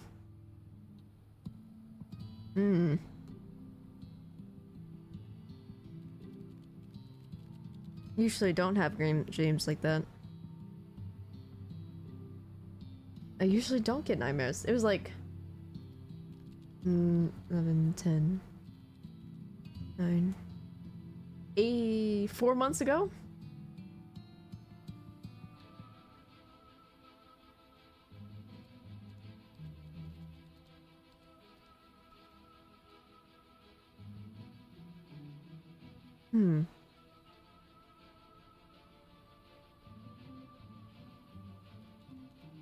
It was like a hospital room. And a guy exploding, to put it simply. But there was cute parts of the dream, like a little floating sea bunny. And it just landed on me. For some reason it was flying. And it floated away.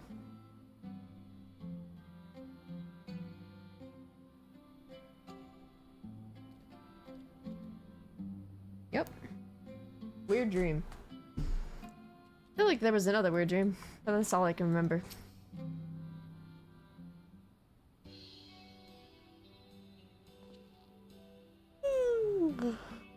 Oh boy. Well, what a coincidence.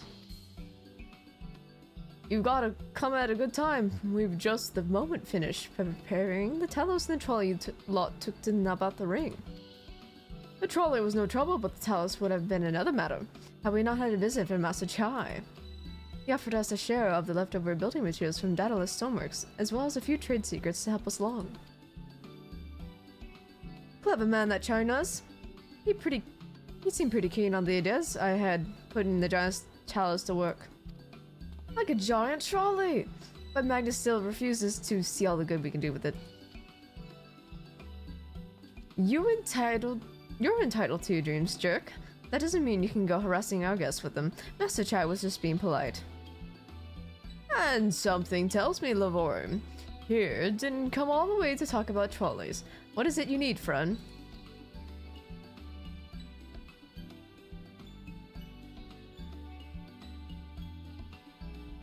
I see, and this familiar requires clay from Mama Ring. Well, look no further. If anyone can find you some quality clay, it's us.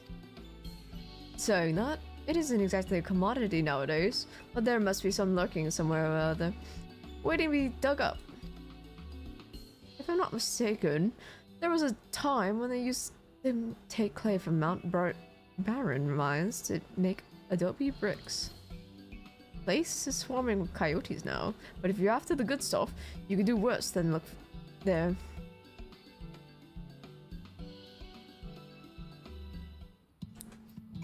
Okay.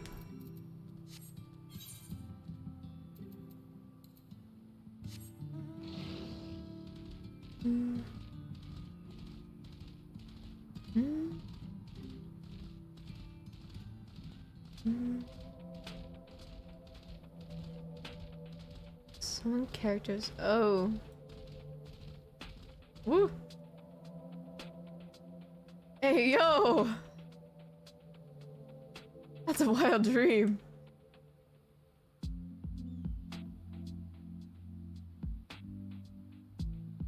That's a nightmare. Dude, that is a true nightmare.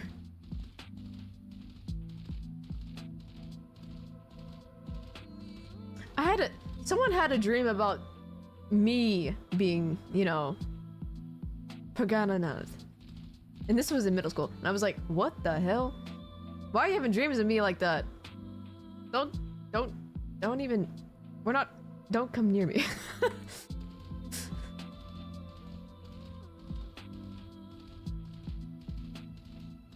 Yeah, in middle school. Yeah, nah.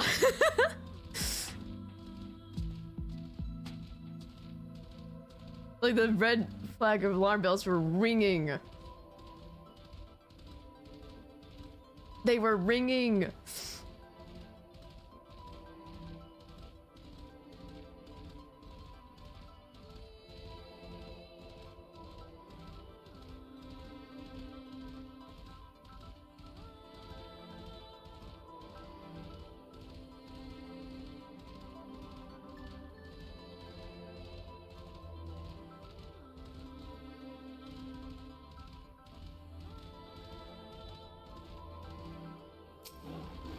And someone had my ex-best friend had a dream of backstabbing me with a pole.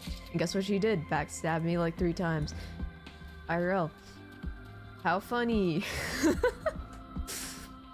Yeah, dreams are weird. Especially of other people.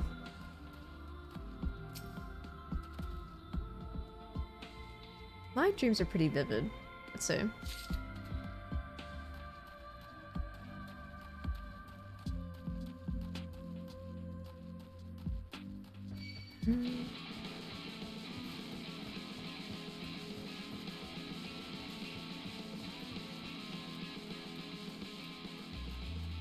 Mm-hmm.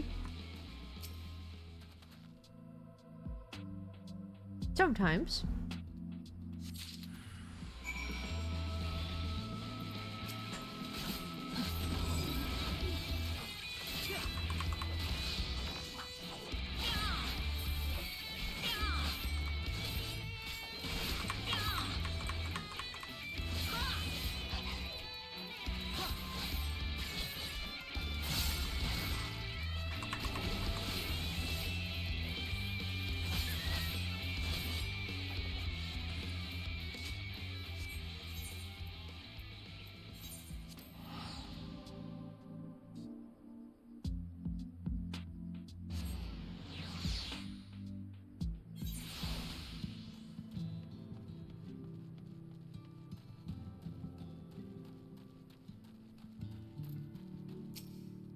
The twins have returned, and in one piece at that.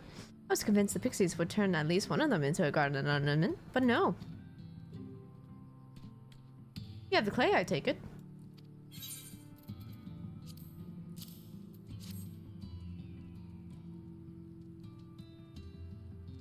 Wonderful.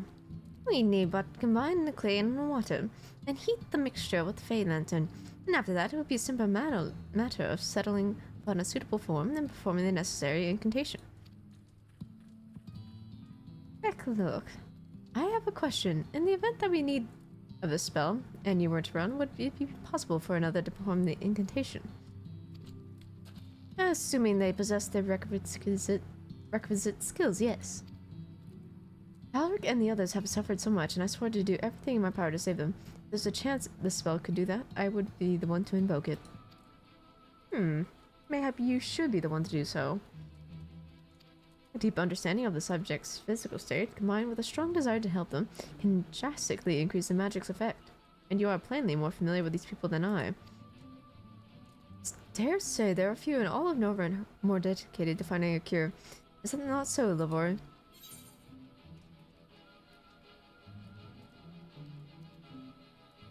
Very few, but if aught go awry, I'll see what I can do.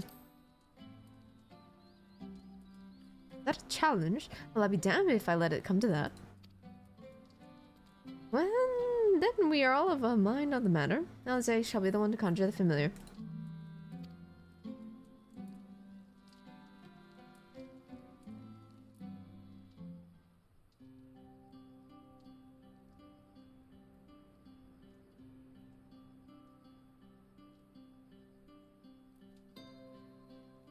Let us begin. I trust you've prepared the clay?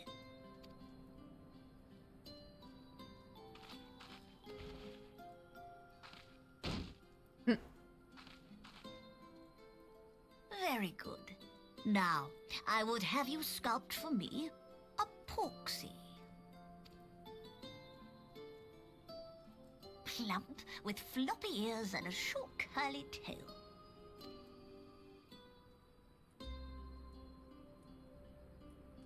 A porksy. I think I know what you mean. Hope your headache goes well. Or, goes away. Goes well. Ugh, what am I saying? Thank you for accompanying me this night.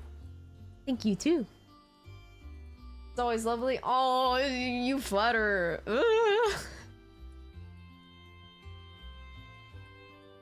Thank you for coming. Hope your headache goes away soon. Have a good night. Good sleep. Drink some water. Eat well.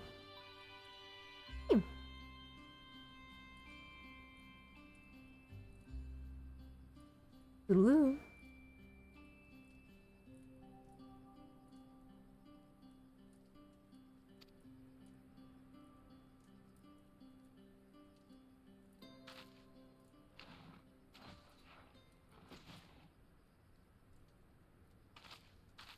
There we are.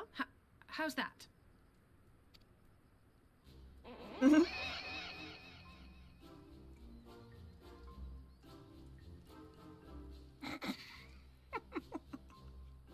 Well, it is certainly creative. There's no denying that.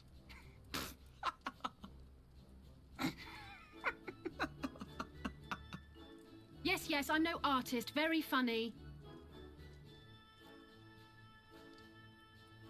Pay him no mind, child. Though it may look like a grotesque parody of reality, it is what the invoker believes that matters.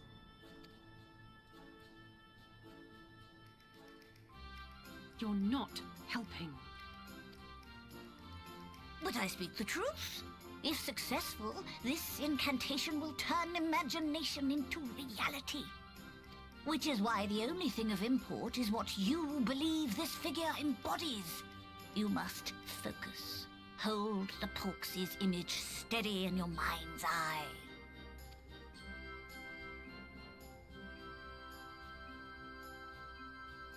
Now then, As I taught you, relax and allow your energies to flow.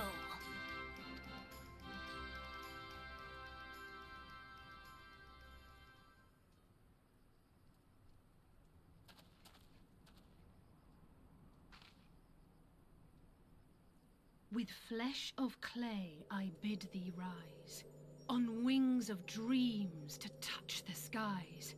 What once was idle fantasy, I call forth to reality!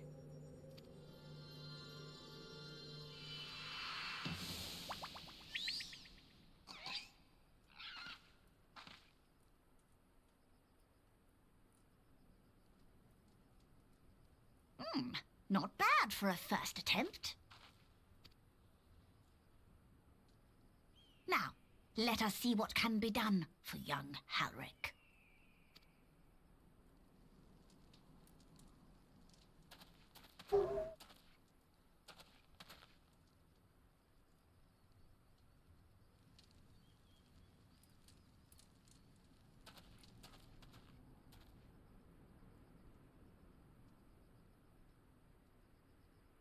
Through the operation of the magics you invoked to animate this familiar, it is now replete with the energies required to stir the boy's soul.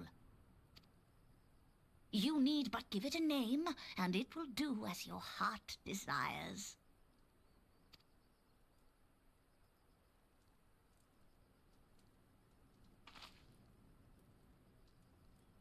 A name.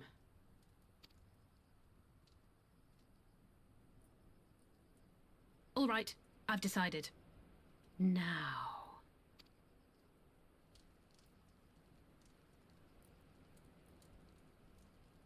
Go, Angelo! What is this, Pokemon?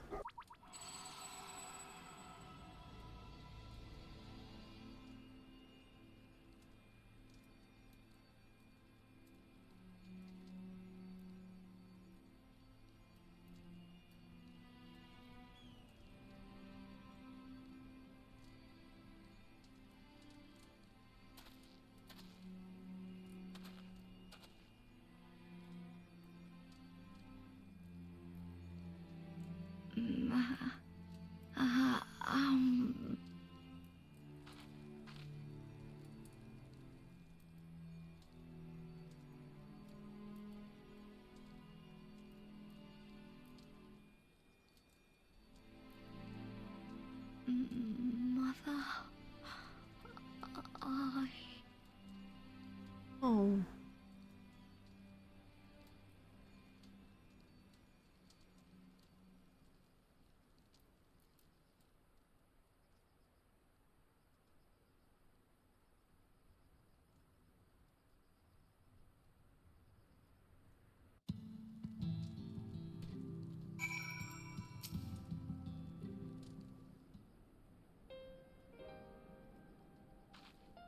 How was Ipe look? Did it work? I believe it did. You and your fledgling familiar have done well. Eyes do not deceive. A hint of color has returned to his soul. Gods, I would jump for joy if I weren't so exhausted.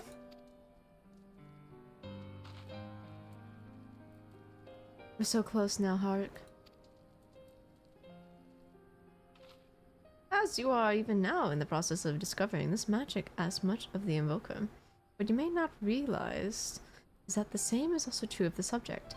As such, we must proceed with caution.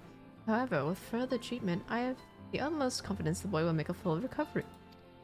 Observing the reanimation of this stagnant soul has been most enlightening.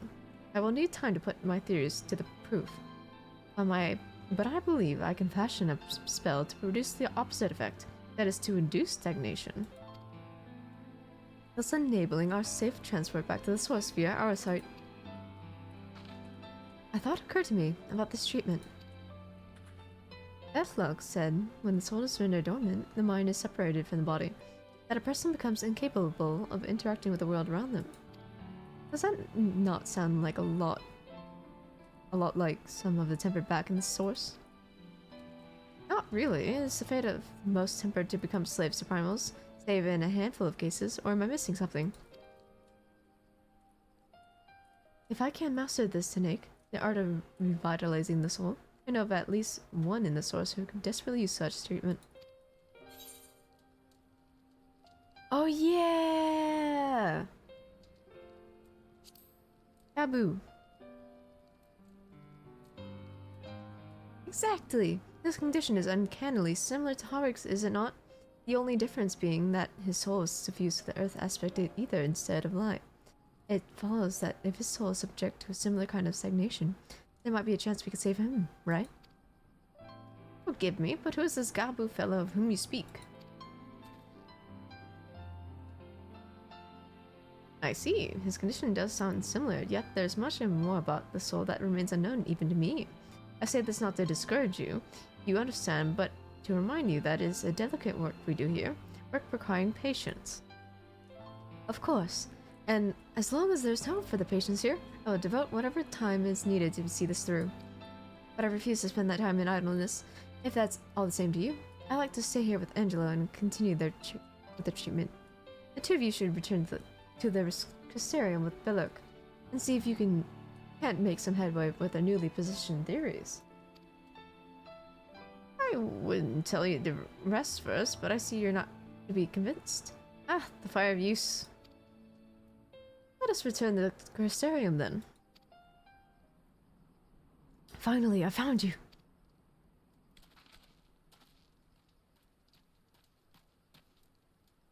Kasir? What are you doing all the way out here? There's trouble back in Yomor. Lady tries beside herself, sighing, pacing, the whole lot. Near enough begged me to go and find you. Sighing and pacing, you say? It must be urgent.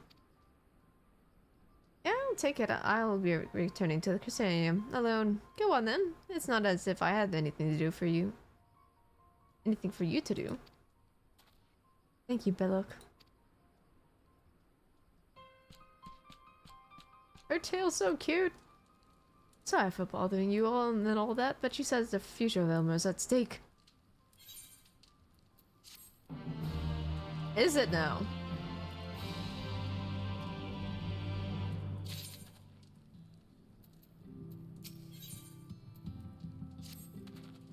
Lady Chai's up in the parlor. Best not keep her waiting, eh?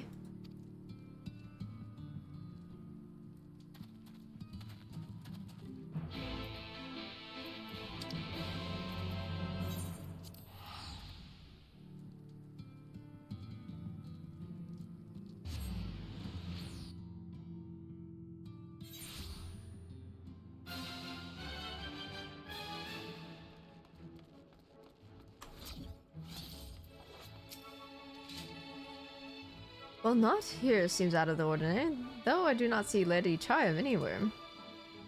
Probably pacing about around that side again, staring off in the distance and all that, sighing.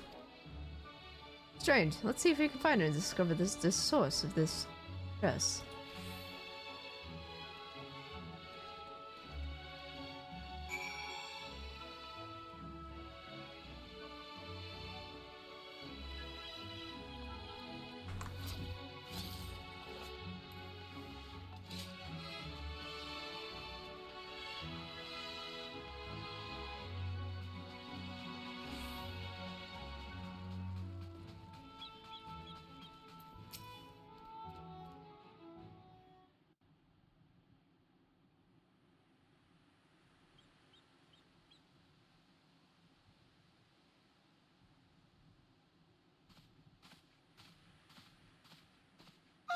Thank heavens you're here.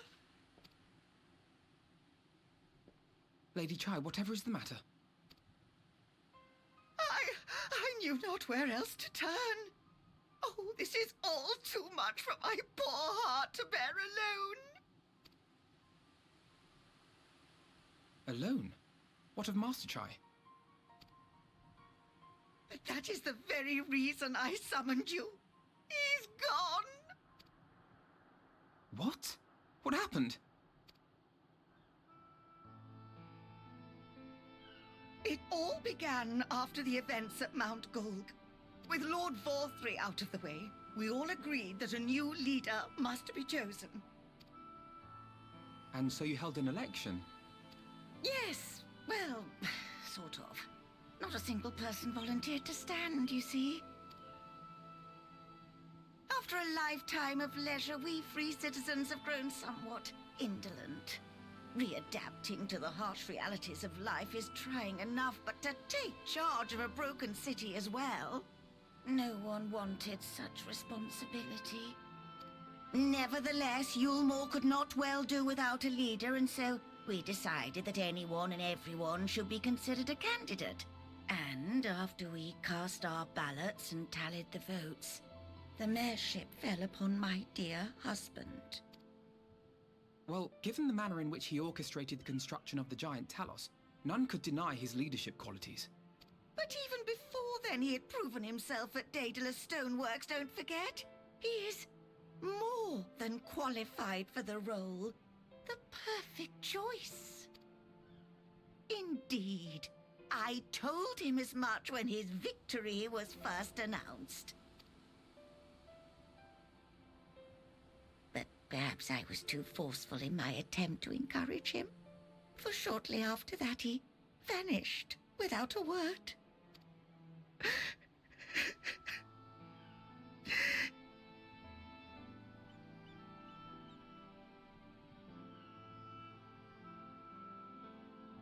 You believe he was so daunted by the burden of leadership that he felt compelled to flee? Please, Lady Chai, dry your eyes. Your husband does not strike me as the sort of man who would abandon his duty, much less his beloved wife. There has to be some other reason for his absence. You truly think so?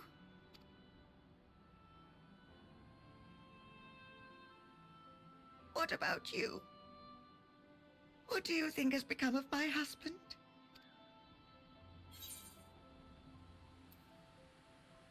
I don't know, but whatever it is, he won't have fled.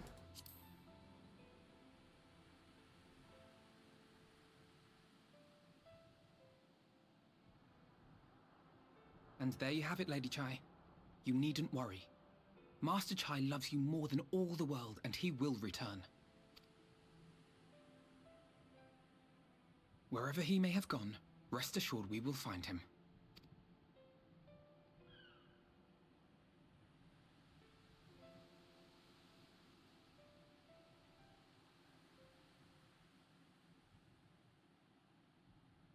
Thank you, my dear boy. You have set my mind at ease. I will trust in my husband and await his return.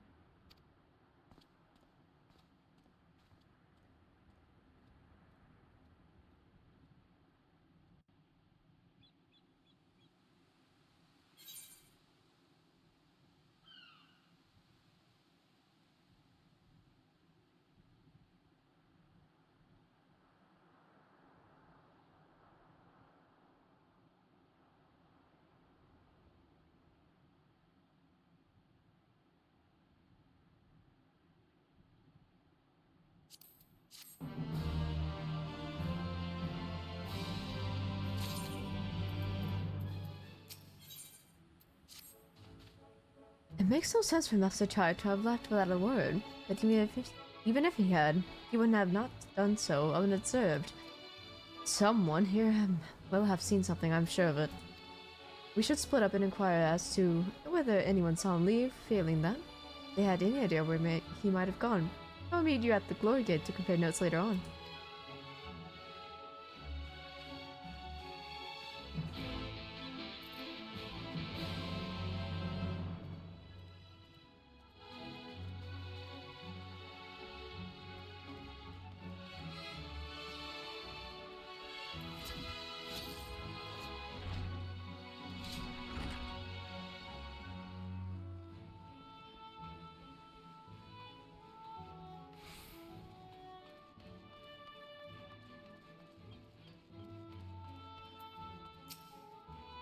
Master Chai? Why, yes, I spoke with him recently. Though I recall he was in a rather dour mood, concerned about Yoma's neglect of industry, you say. With Lord Wolfer's apparently inexhaustible forces of stores of meal, and no great need for money, it's little wonder our business were all forgotten under his rule. But rest assured, Master Chai, that The Boutique of Splendors will do all that it can to contribute to the revival of trade here in Yulmore, which seemed to satisfy him. He took his leave soon after. The exchange with Moen has taught you about the state of business in Yulmore.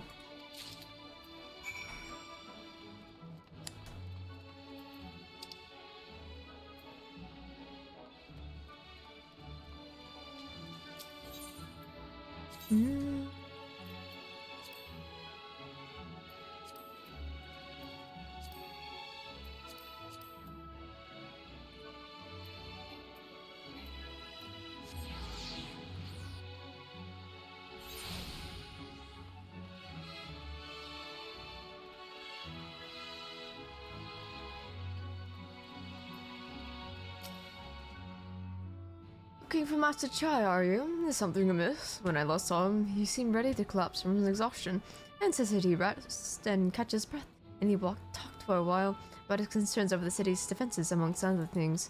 He made more than a few valid points. Many of our men are still recovering after your confrontation from Lord and fighting General Regit, and a heap in the middle of the plaza shook us all to the core. The man commanded no small amount of loyalty, and some of our longest-serving soldiers seem lost without him. Indeed, a number of them left. And not that we blame you, of course. Without you and yours, we would still be blind to the error of our ways. Anyway, founding permitting, I propose replenishing our ranks with volunteers from Derelicts in Gate Town. We have a duty to protect not only Yulmore, you see, but the surrounding regions of Calusia as well. And I, for one, would welcome any man or woman willing to take up arms for that cause. Indeed, I told him as much, and he seemed relieved to hear it. It was on that note that we parted ways. He headed outside, I recall. The state of Yulmore's defenses. Okay.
I recall a man fitting that description.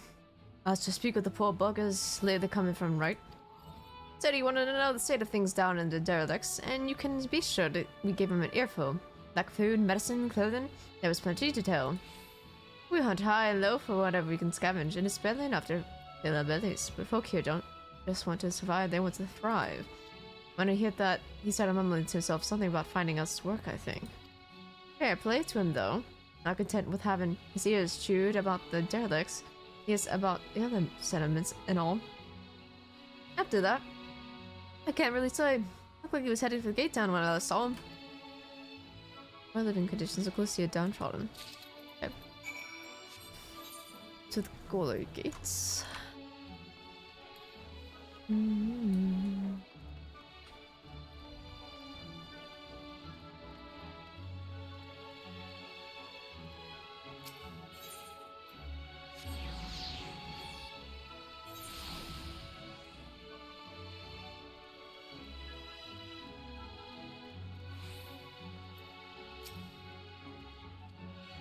Ah, there you are. How did you fare? Have you learned anything which might offer a clue as to Master Chai's whereabouts?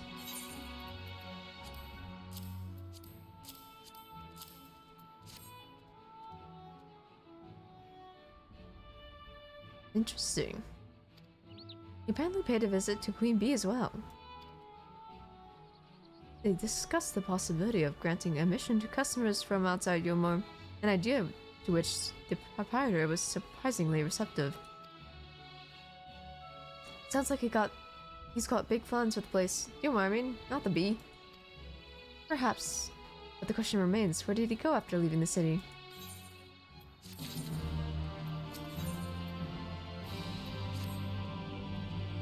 All we know for certain is that Master Chai has shown great concern not only for Yoma but its surrounding settlements.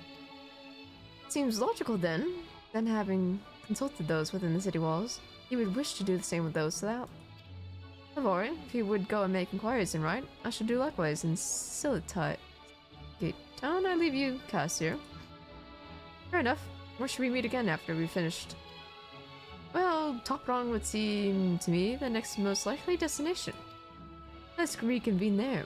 With any luck, one of us will have stumbled upon him by then, but if not, we will be well situated to continue our search.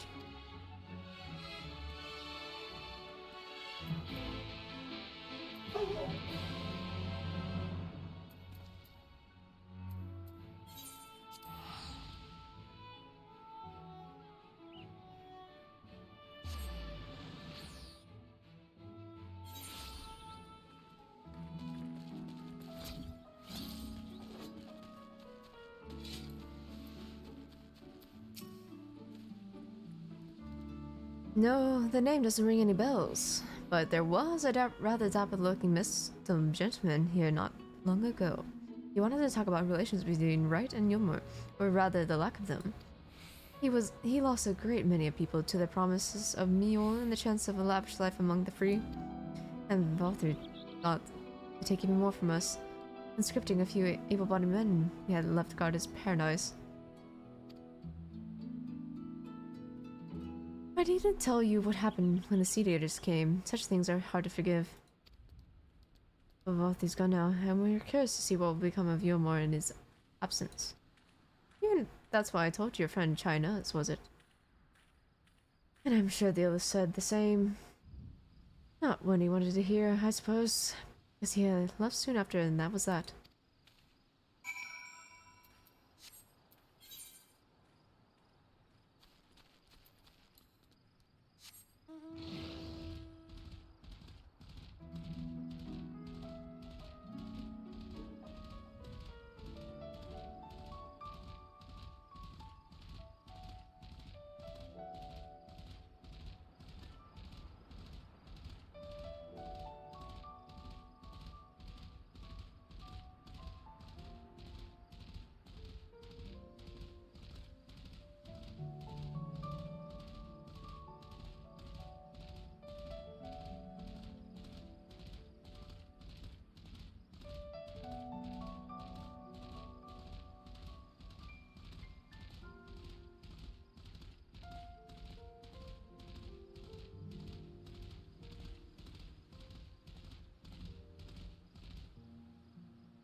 So he paid a visit to both Wright and Gaetan as well, did he? I see. Pastor and I glean much the same. He seems determined to salvage what goodwill might yet remain among the settlements of Clusia. The only likely place he has left is to go as being empty. Come, if we are quick, we may yet catch up with him.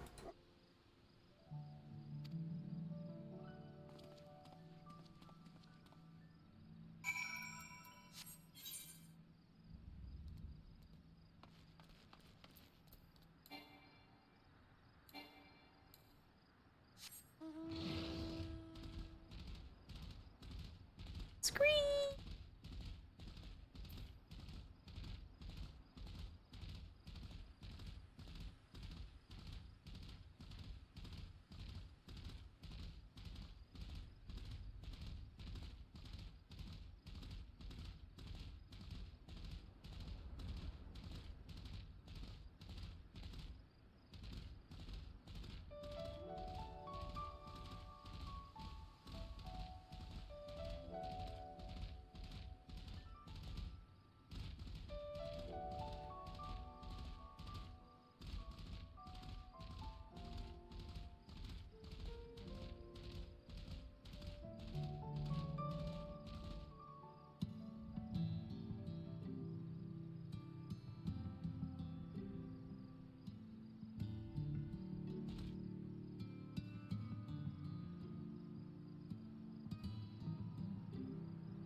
Lavori, Alphino, Cassio, what are you doing here?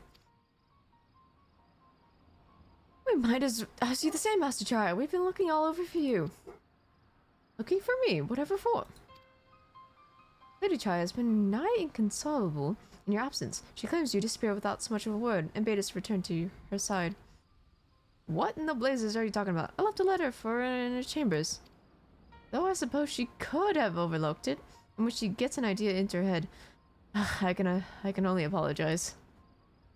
No harm done, Master Chai, but since we are here, might I ask what compelled you to come all this way? We were told that you have been elected mayor, and from what we have gathered from the nearby villages, you have been inquiring about the people's grievances. Is it safe to assume you mean to take office? No, let's not jump to conclusions. I did seek to learn about the problems faced by the people of Clusia. That much is true, but I am no means sure that I'm the man to solve them. Tackling our many challenges will require resources, and until I've secured them, it would not be right to assume the role of mayor. I see, and you believe said resources can be found here. Indeed, the people's grievances are many, but in the course of my inquiries, I have already met with several individuals willing to lend their aid in addressing them. However, there remains one individual crucial to my plans, a man whose counsel might yet make a mayor of me. With respect, much such foresight is, in itself proof of your suitability. The city needs you, Mr. Chai, and I'm certain this man of whom you speak, whoever he may be, will reach the same conclusion. Yeah, I can't speak anymore. Will reach the same conclusion. For what little it is worth, we will vouch for you should you require convincing. We believe in you, Master Chai.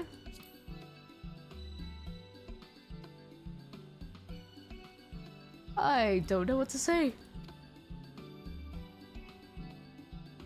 You don't need to say anything. You have your actions to speak for you. For as long as I can remember, all I ever wanted was to make it into Yomor, but that dream's gone now. Burst in a bubble, or a boy more like. Anyways, outside of repaying Master Alphino, I haven't had a clue of what to do with myself. Spent most days and days, but you've been running up and down trying to find a way to fix this mess for everyone. And I reckon you can do it. You got this lot up in Mountain Gold, did you? How hard could marrying be? You're gonna steal Yomor to a better future, I know it. And I want to help. Proper help. Do something that makes a difference. I don't know what it is yet, but I'll work it out on the way. If you let me come with you, that is. You give me entirely too much credit, a lot of you, but I can't deny it gives me heart. Come then, let us press on together.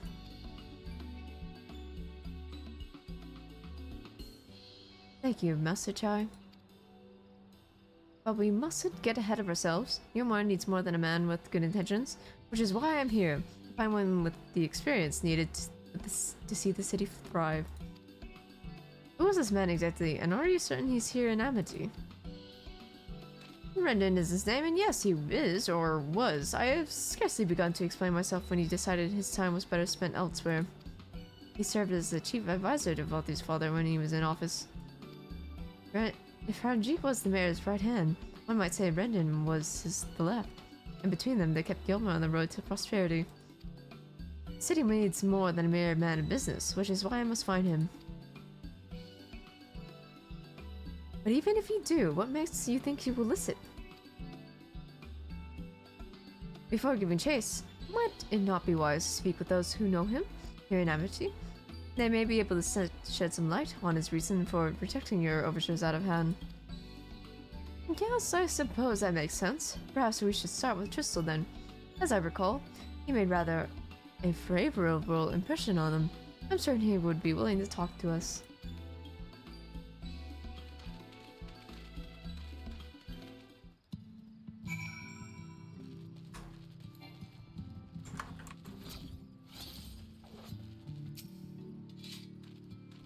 Greetings, friend, and to you too, Master Chai. I presume you're here to ask about after Rendon.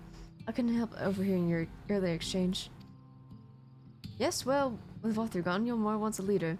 Should no one rise to the challenge, the city could very well collapse. I came to seek in the Rendon's council and hope that we could build a better Yomor together. And that is still my wish, but given how abominably you were mistreated there, I might understand if you choose not to help. Worry not, Master Chai. I bear no grudge against you or the people of Yomor.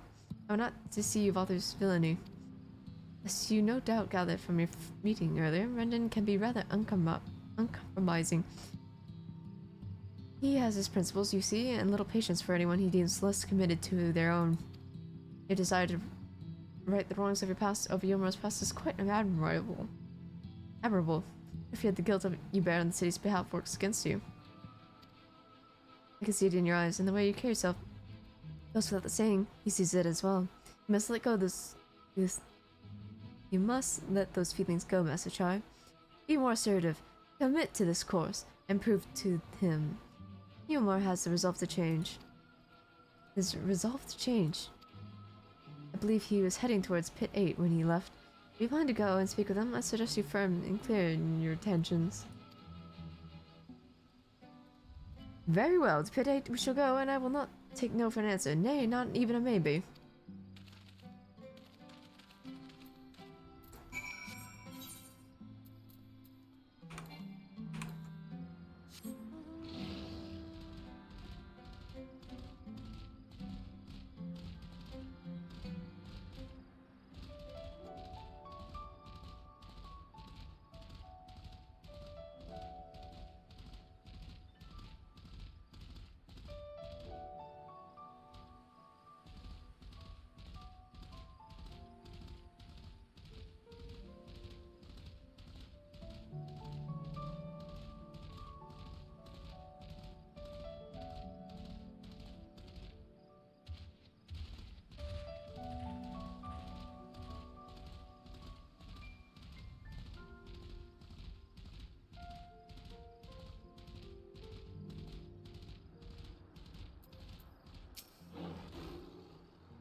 Well, well, it's you again. Well, I see you've invited your friends. Need them to fight your battles for you, do you? I didn't invite them, as it happens, though they are indeed my friends. Well, not only mine, but every true Yulmoran's. They are the ones who awakened us to the truth, to Lord Forthry's villainy, the famous warriors of darkness. Are they now? Yes, they are. It would be no exaggeration to call them our saviors. We owe much and more to their kindness, but we cannot depend on that kindness forever. To do so would be a little different from entrusting our affairs to Lord Forthry. Nay, we must learn to stand on our own 2 feet. And I would have them present to witness my attempt. Hear, hear, Master Chai. Your sentiments are admirable. Yet admirable sentiments do not a nation make.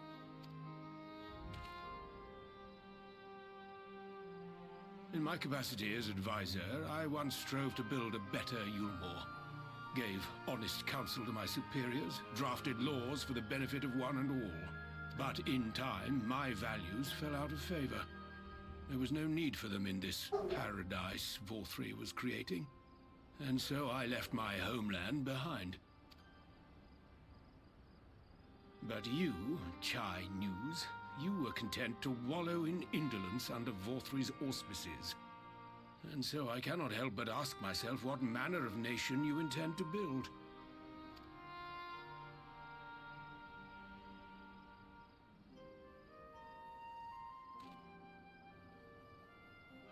I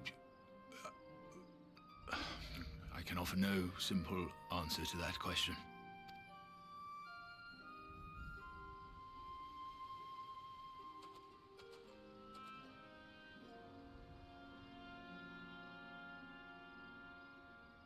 But this much I will say. It is my hope that Yulmore can become a nation which her citizens might freely choose to build together.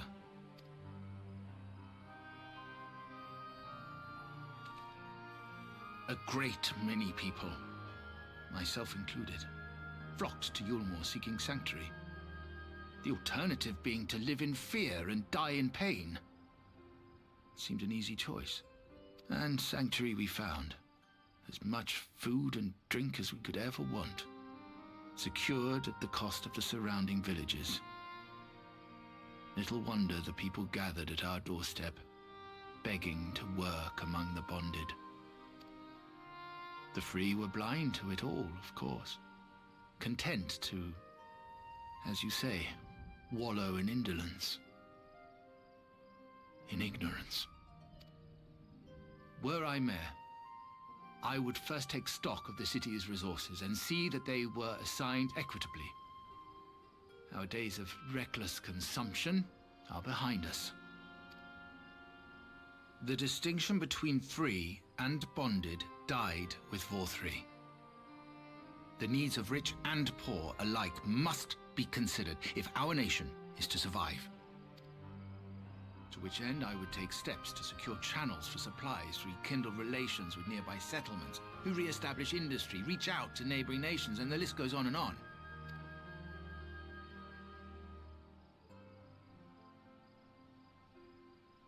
But I am no ruler, nor even a politician. I am an entrepreneur. My expertise lie in planning and profit. I haven't the knowledge or experience to run a nation. Please, Rendon, will you not help me? Together, we could solve the city's problems. Build a Yulmore for the people.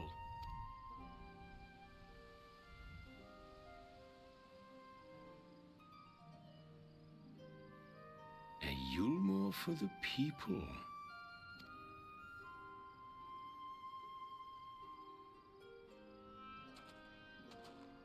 I rather like the sound of that.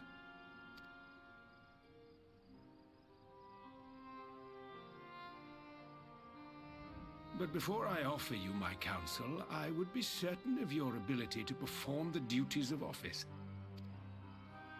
You would? You ask me to help you solve Yulmore's problems. But first, I would see you solve one on your own. Accomplish that, and you will prove both to me and the people that you are a man worth following.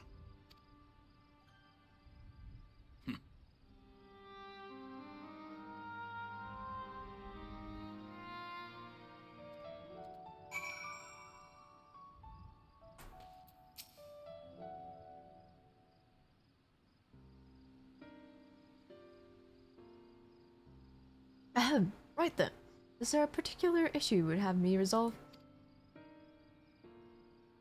You seem to have conducted an assessment for the problems Irmo now faces. I assume you will agree, therefore, that the matter of dwindling food stores is the most pressing. Ah yes, meal being rather neither a desirable nor less sustainable option, I assume alternative foodstuffs are now required to fill the void. And a man who hungers is not like to contribute much to society, save violence perhaps. So tell me, how do you propose to solve this problem? Give me a satisfactory answer and I will consider offering you my counsel.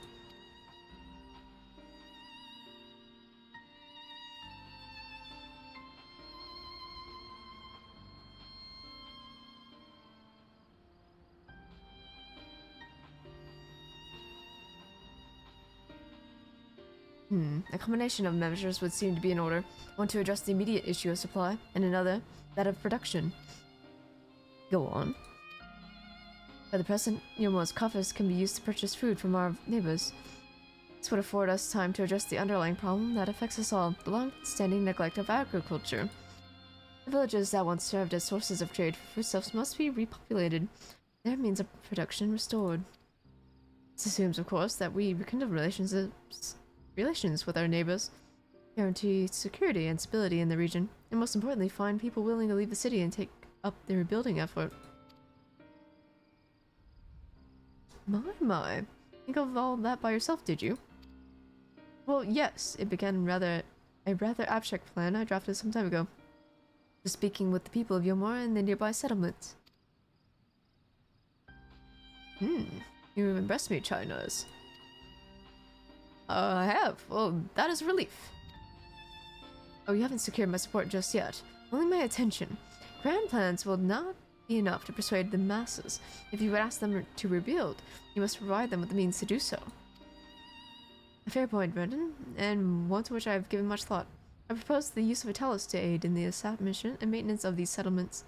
Their employment should drastically improve efficiency and ultimately increase production. Talos! But Daedalus Stoneworks closed their doors years ago. Without a ready supply of these necessary equipment, then people would starve before your plans could be put into effect. Well, as the heir to Daedalus Stoneworks, it just happens that Talos are my field of expertise. And with a little help, I'm quite certain we can acquire what we need in no time at all.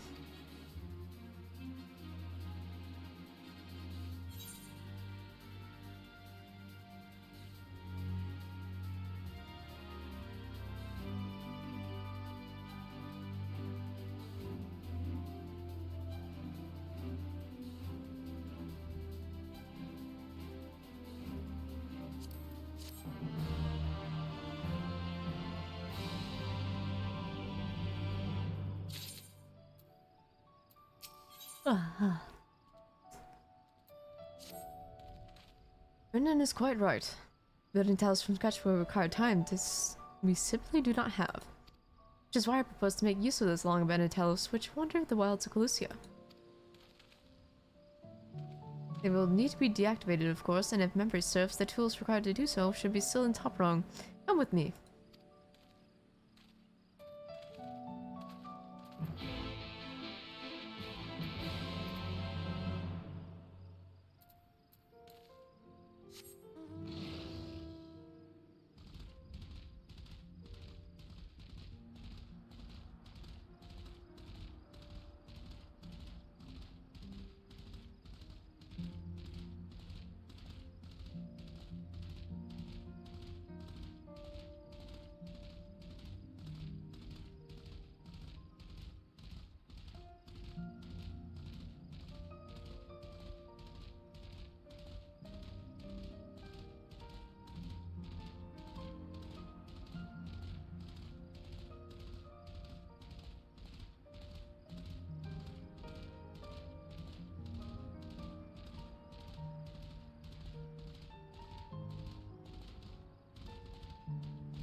Aha! The old memory hasn't let me down.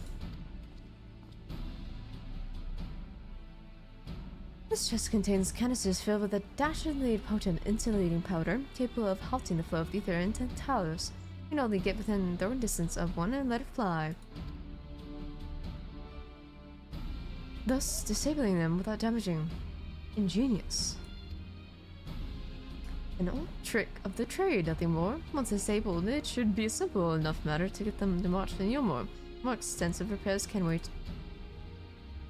Ordinarily, this is where I would ask you to run along and do the deed, but as I said before, it is high time we learn to stand on our own 2 feet. Thankfully, throwing canisters is something even I should be able to manage. Come off it, Master Chai. Even if the Talos ain't a threat, there's 101 other things out there waiting to make a meal of you. That's as may be, Pastor. But Brendan tasked me with solving this problem, and I will not sit idly by while others risk everything they see my brain schemes realize. Not this time. Just to say, the mere thought of it doesn't fill me with dread. Truth be told, I can't feel my legs. But if I am to prove I am a man worth following, I must lead by example. Well said, Master Chai. You're here.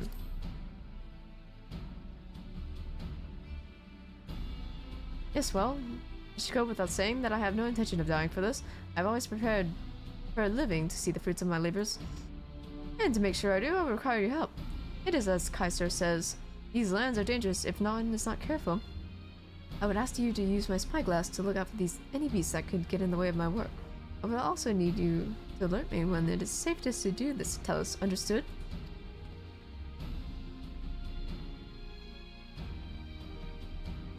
Good. Then let us be off to Quickway, to the north gate, and see if we can't find a suitable vantage point for you.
I did it! I did it! Let's move on to another tile, shall we?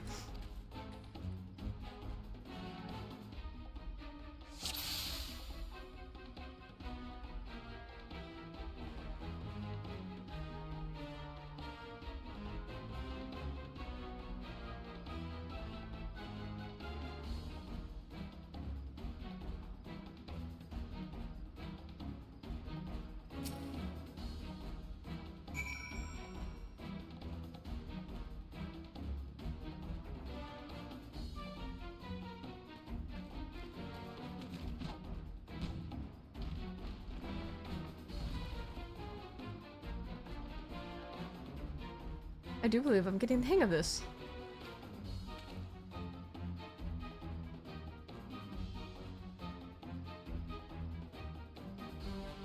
You may leave the next one to me, Lavori.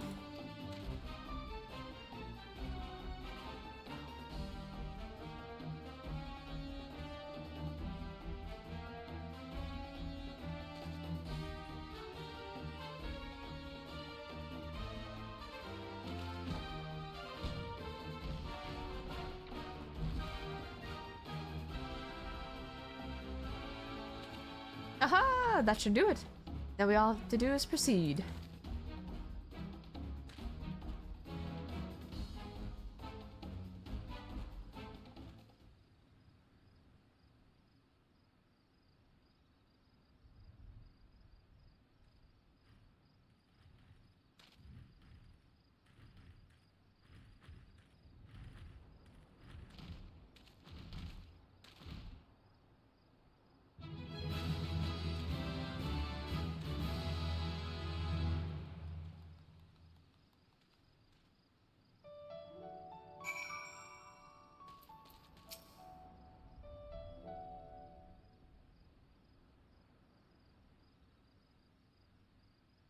I can scarcely believe it. It was a reckless, foolish plan, but somehow it worked.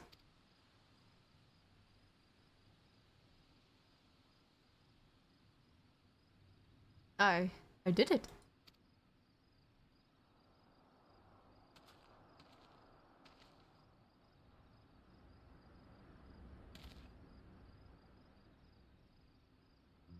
That's a try. I believe I owe you an apology.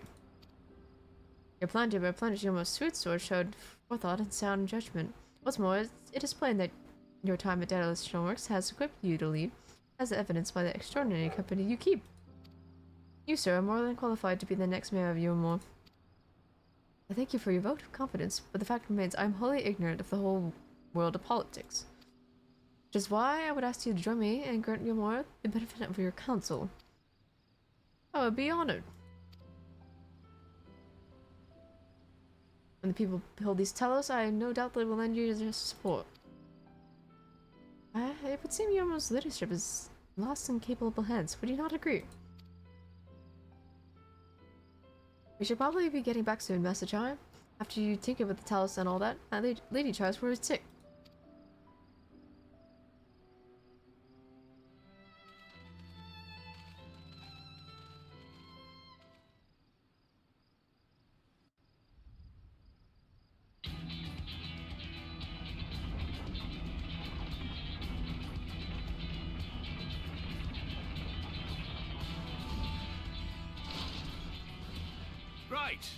Right then, form a line and make for Yulmore.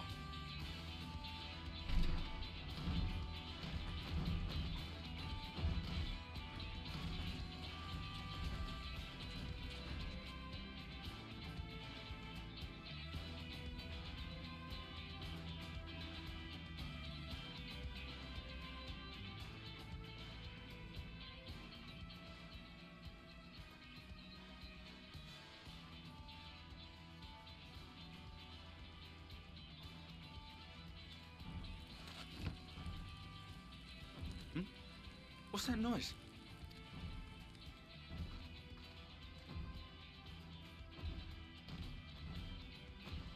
Wicked White! Runaway Talos! Call the guard!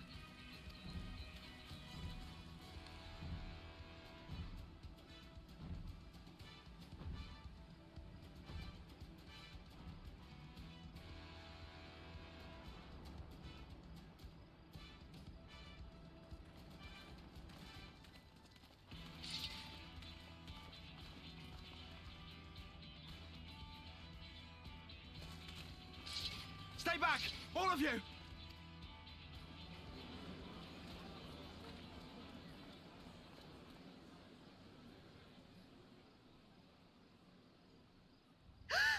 that...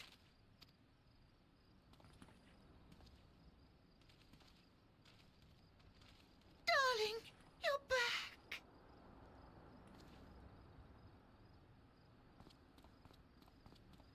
But of course I'm back. You didn't see. Yes, I can't.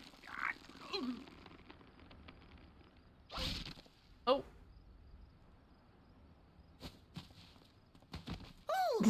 oh dear.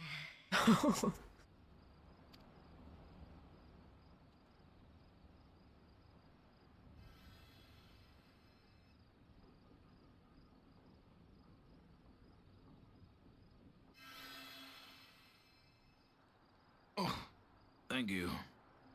Ooh. I'm sorry, my darling. It's just the sight of you filled me with such joy, I couldn't help myself. Oh, no, it's all right, dear. I should have just come out and said what it was I was intending, instead of entrusting the task to a hastily scribbled letter. Does that mean you'll do it? Well, I'm here, aren't I? I mean, not that my absence signified any unwillingness, you understand? Oh, no, naught could be further from the truth. I only left to enlist the aid of the former mayor's senior advisor. And now that I have it, I believe I am ready to take office. Oh, how wonderful!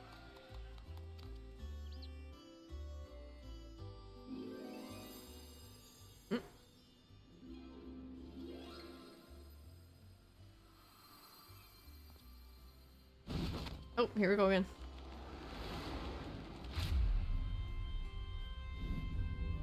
Dearest, please.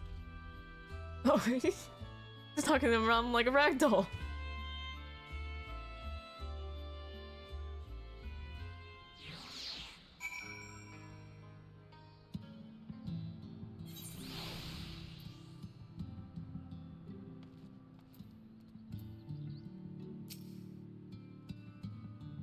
That was quite a reception. One Master Child will struggle to forget.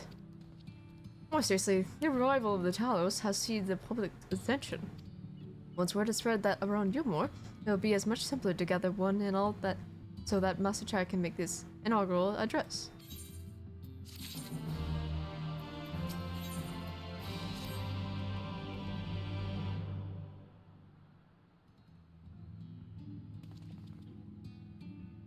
No need to fret, little boy. I've never felt better. And not at all overwrought by the prospect of addressing the assembled masses of Yulmore. As we were to do it, if we were to accommodate everyone who might feasibly wish to attend, I suppose the only place large enough will be the Emergent. Then I will go and spread the word amongst the citizens, both free and bonded, that they are to assemble there to meet their new mayor. Whoa, whoa, whoa. Why does it look so romantic? You there, Kaiser, was it? Would you go and inform the residents of Gaytown and their dialects? Of course I will. Good lad, and I will let the gods know not to bar the ways of all these chambers. It goes without saying that expect the warrior doctors to attend, assuming he's available. Might as well see it through, that better end, eh? The old man of the crown lift will show you up.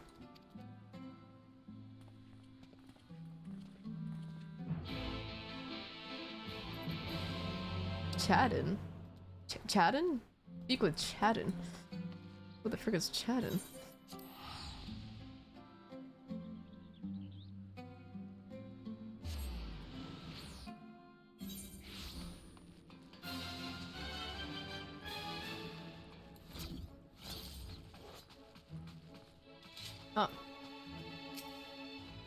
Oh yes, Master Chai told us expecting the merchant is already filling up with people of all persuasions, free and bonded, citizens and non-citizens. But for you, our guest of honor, we have reserved a place at the front. Right this way, sir.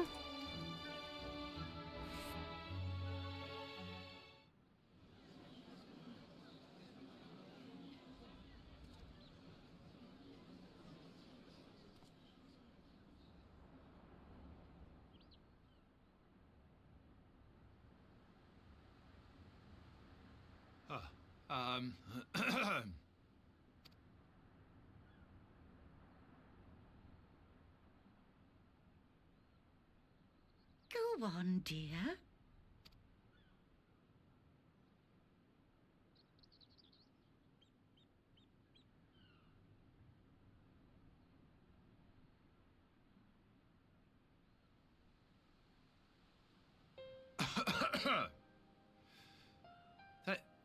Thank you all for gathering here today.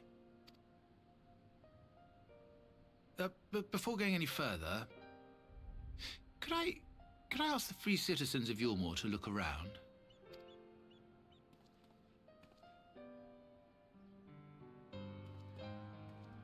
'Tis a sight none of us would ever have seen under Lord Forthree's rule.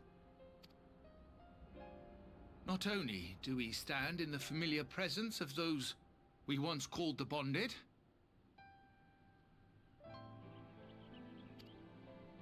but today we welcome the peoples of the Derelicts and Gate Town too. Today we welcome the warriors of Darkness, come to bear witness to Yulmore's new beginning.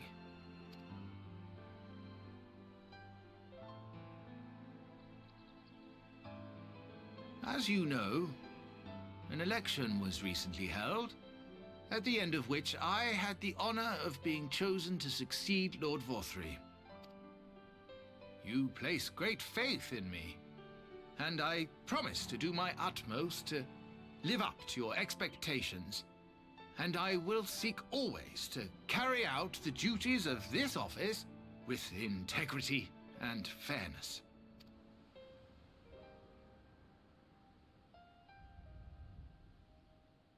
Always, I say, but not forever. Let it be known that I do not intend to hold this post indefinitely.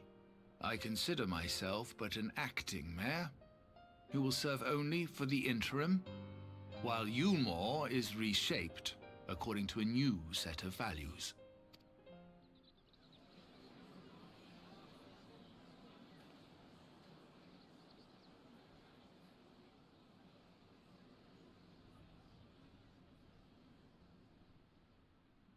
No longer can we think of ourselves as divided, as the free and the bonded, citizens and non-citizens.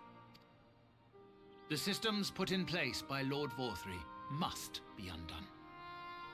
But even as we tear down the old, we must give thought to the new, to what manner of nation Yulmore should become. Whatever the answer may be, it cannot be decided by one man alone. And so I propose that an open forum be held, that we might all discuss how best to strive towards a better future.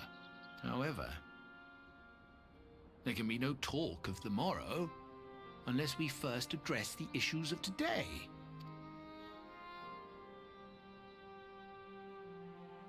Securing new sources of food, rebuilding relations with our neighbors, re-establishing industry. There is much and more that needs to be done.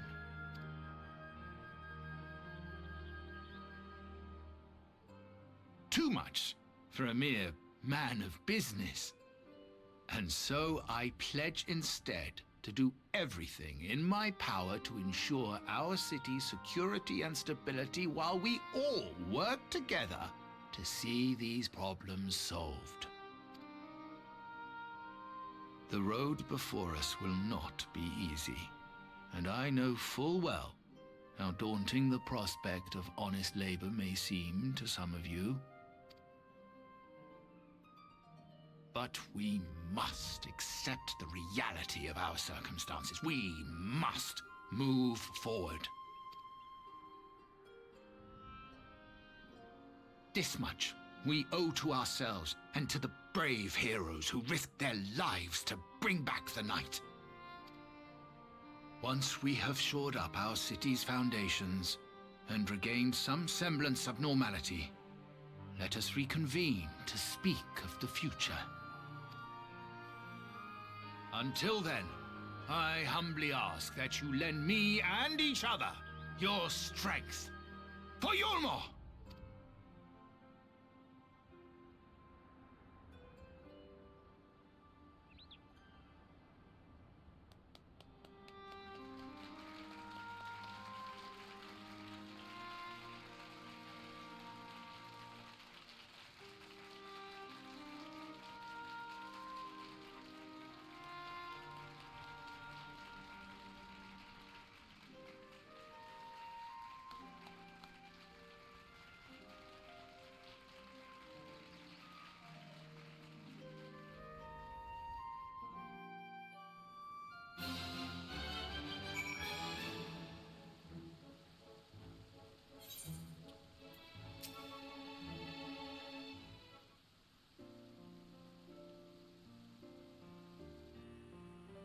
That was a fine speech, Master Char.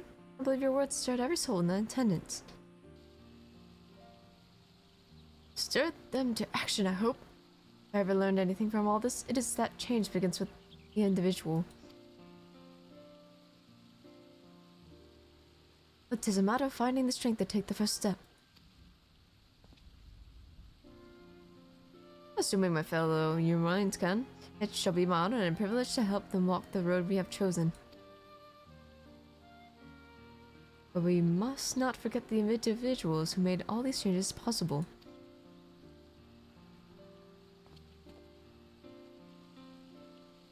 Were it in my power, I would crave a proper tribute to your heroism into the very stone upon which this city stands.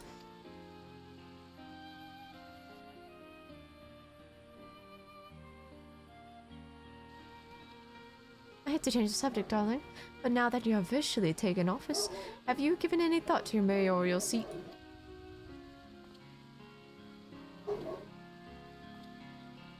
We will not be moving into the emergent, dearest. It is too big for one thing, and I'm too far from the people for another.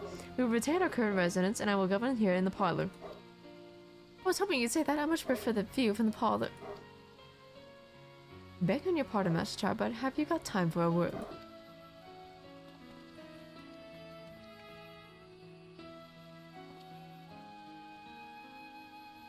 Oh, yes, of course. Hate in bed?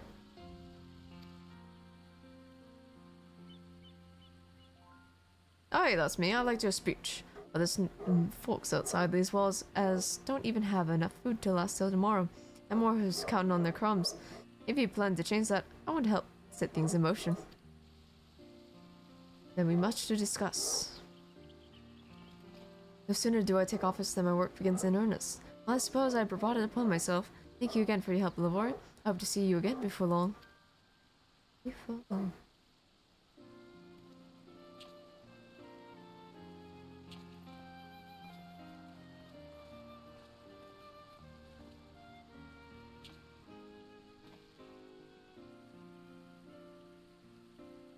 What a day. I don't know what it means exactly, but I do know I got plenty to think about.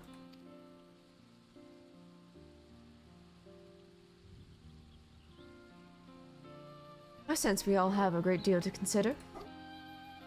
I had resolved to remain here until such time as Yomo's future was secured, but it's clear to me now that the city is in capable hands.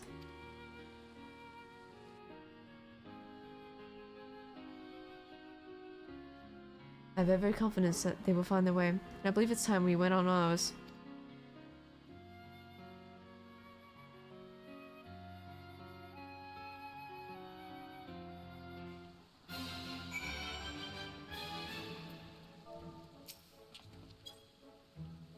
So, Alphinaud's leaving too, is he? Seems like everyone's moving on. Everything's changing. Been thinking about what I should do in all this. Like I told you, I spent most of my life dreaming about living here with my friends in paradise. My paradise is gone, but something better's taken its place.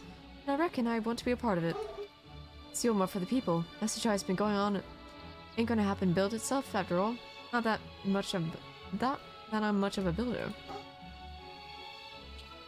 Me and my friends will find a way to make a difference, though. Help keep things changing for the better. A far nobler dream than the one in which you come before, and I am happy to say we share. Whatever path you choose, I pray for your success. Well, when you put it like that, there's no going back now, is there? We've got a few ideas on how we can do our bit. Just a matter of before taking the first step.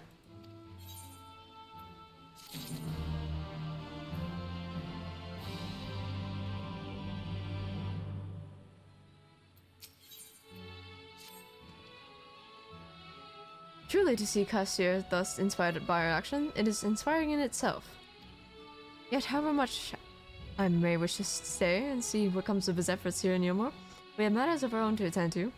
Come, we should return to the Crystal Tower. Mayhaps the Belloc studies have borne fruit in our absence.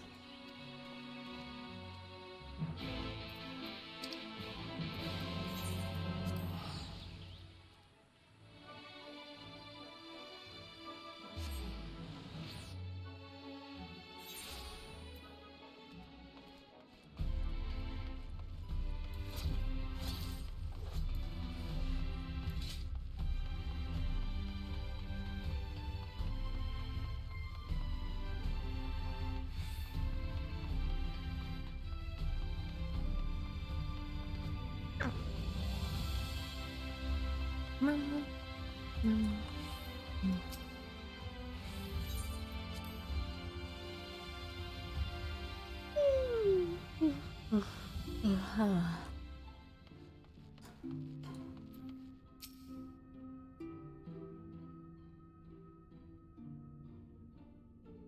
back. We are given to understand a new mayor has taken office in Neomore.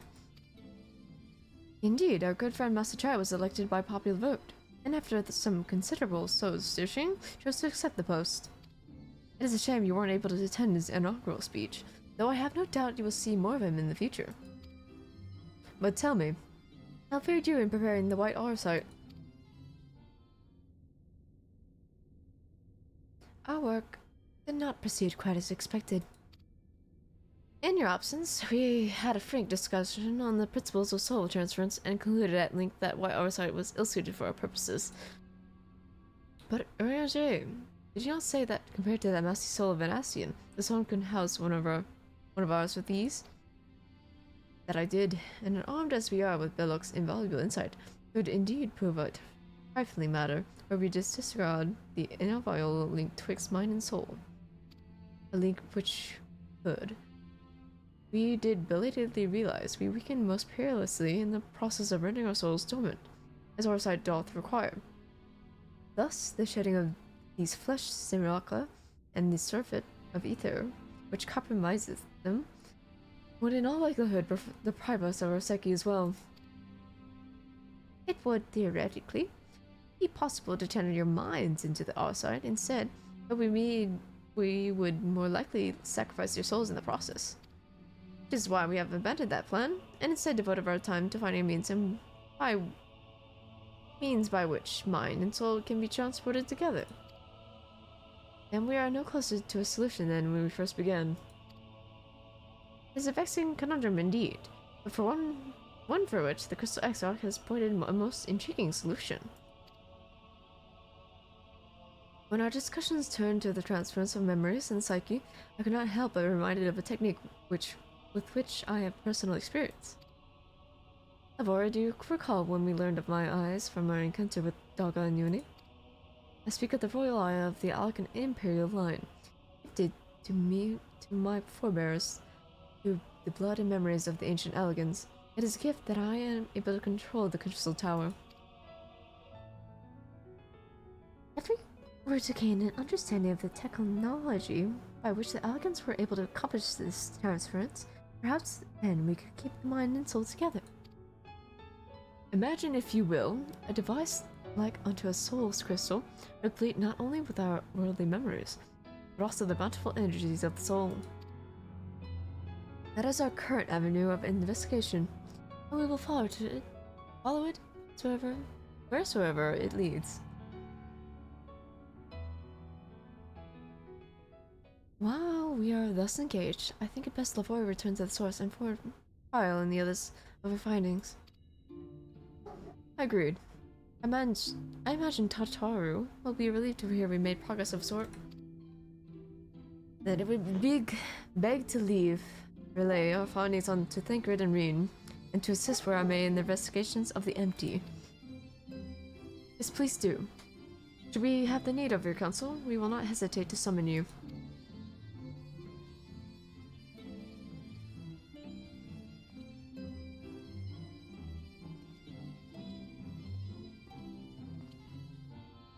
Give our regards to Tataru, won't you?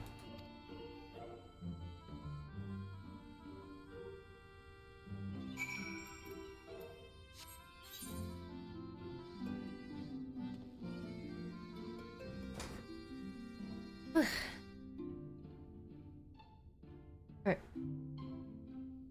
I think I'm gonna head to bed now. It's a little bit more early than usual.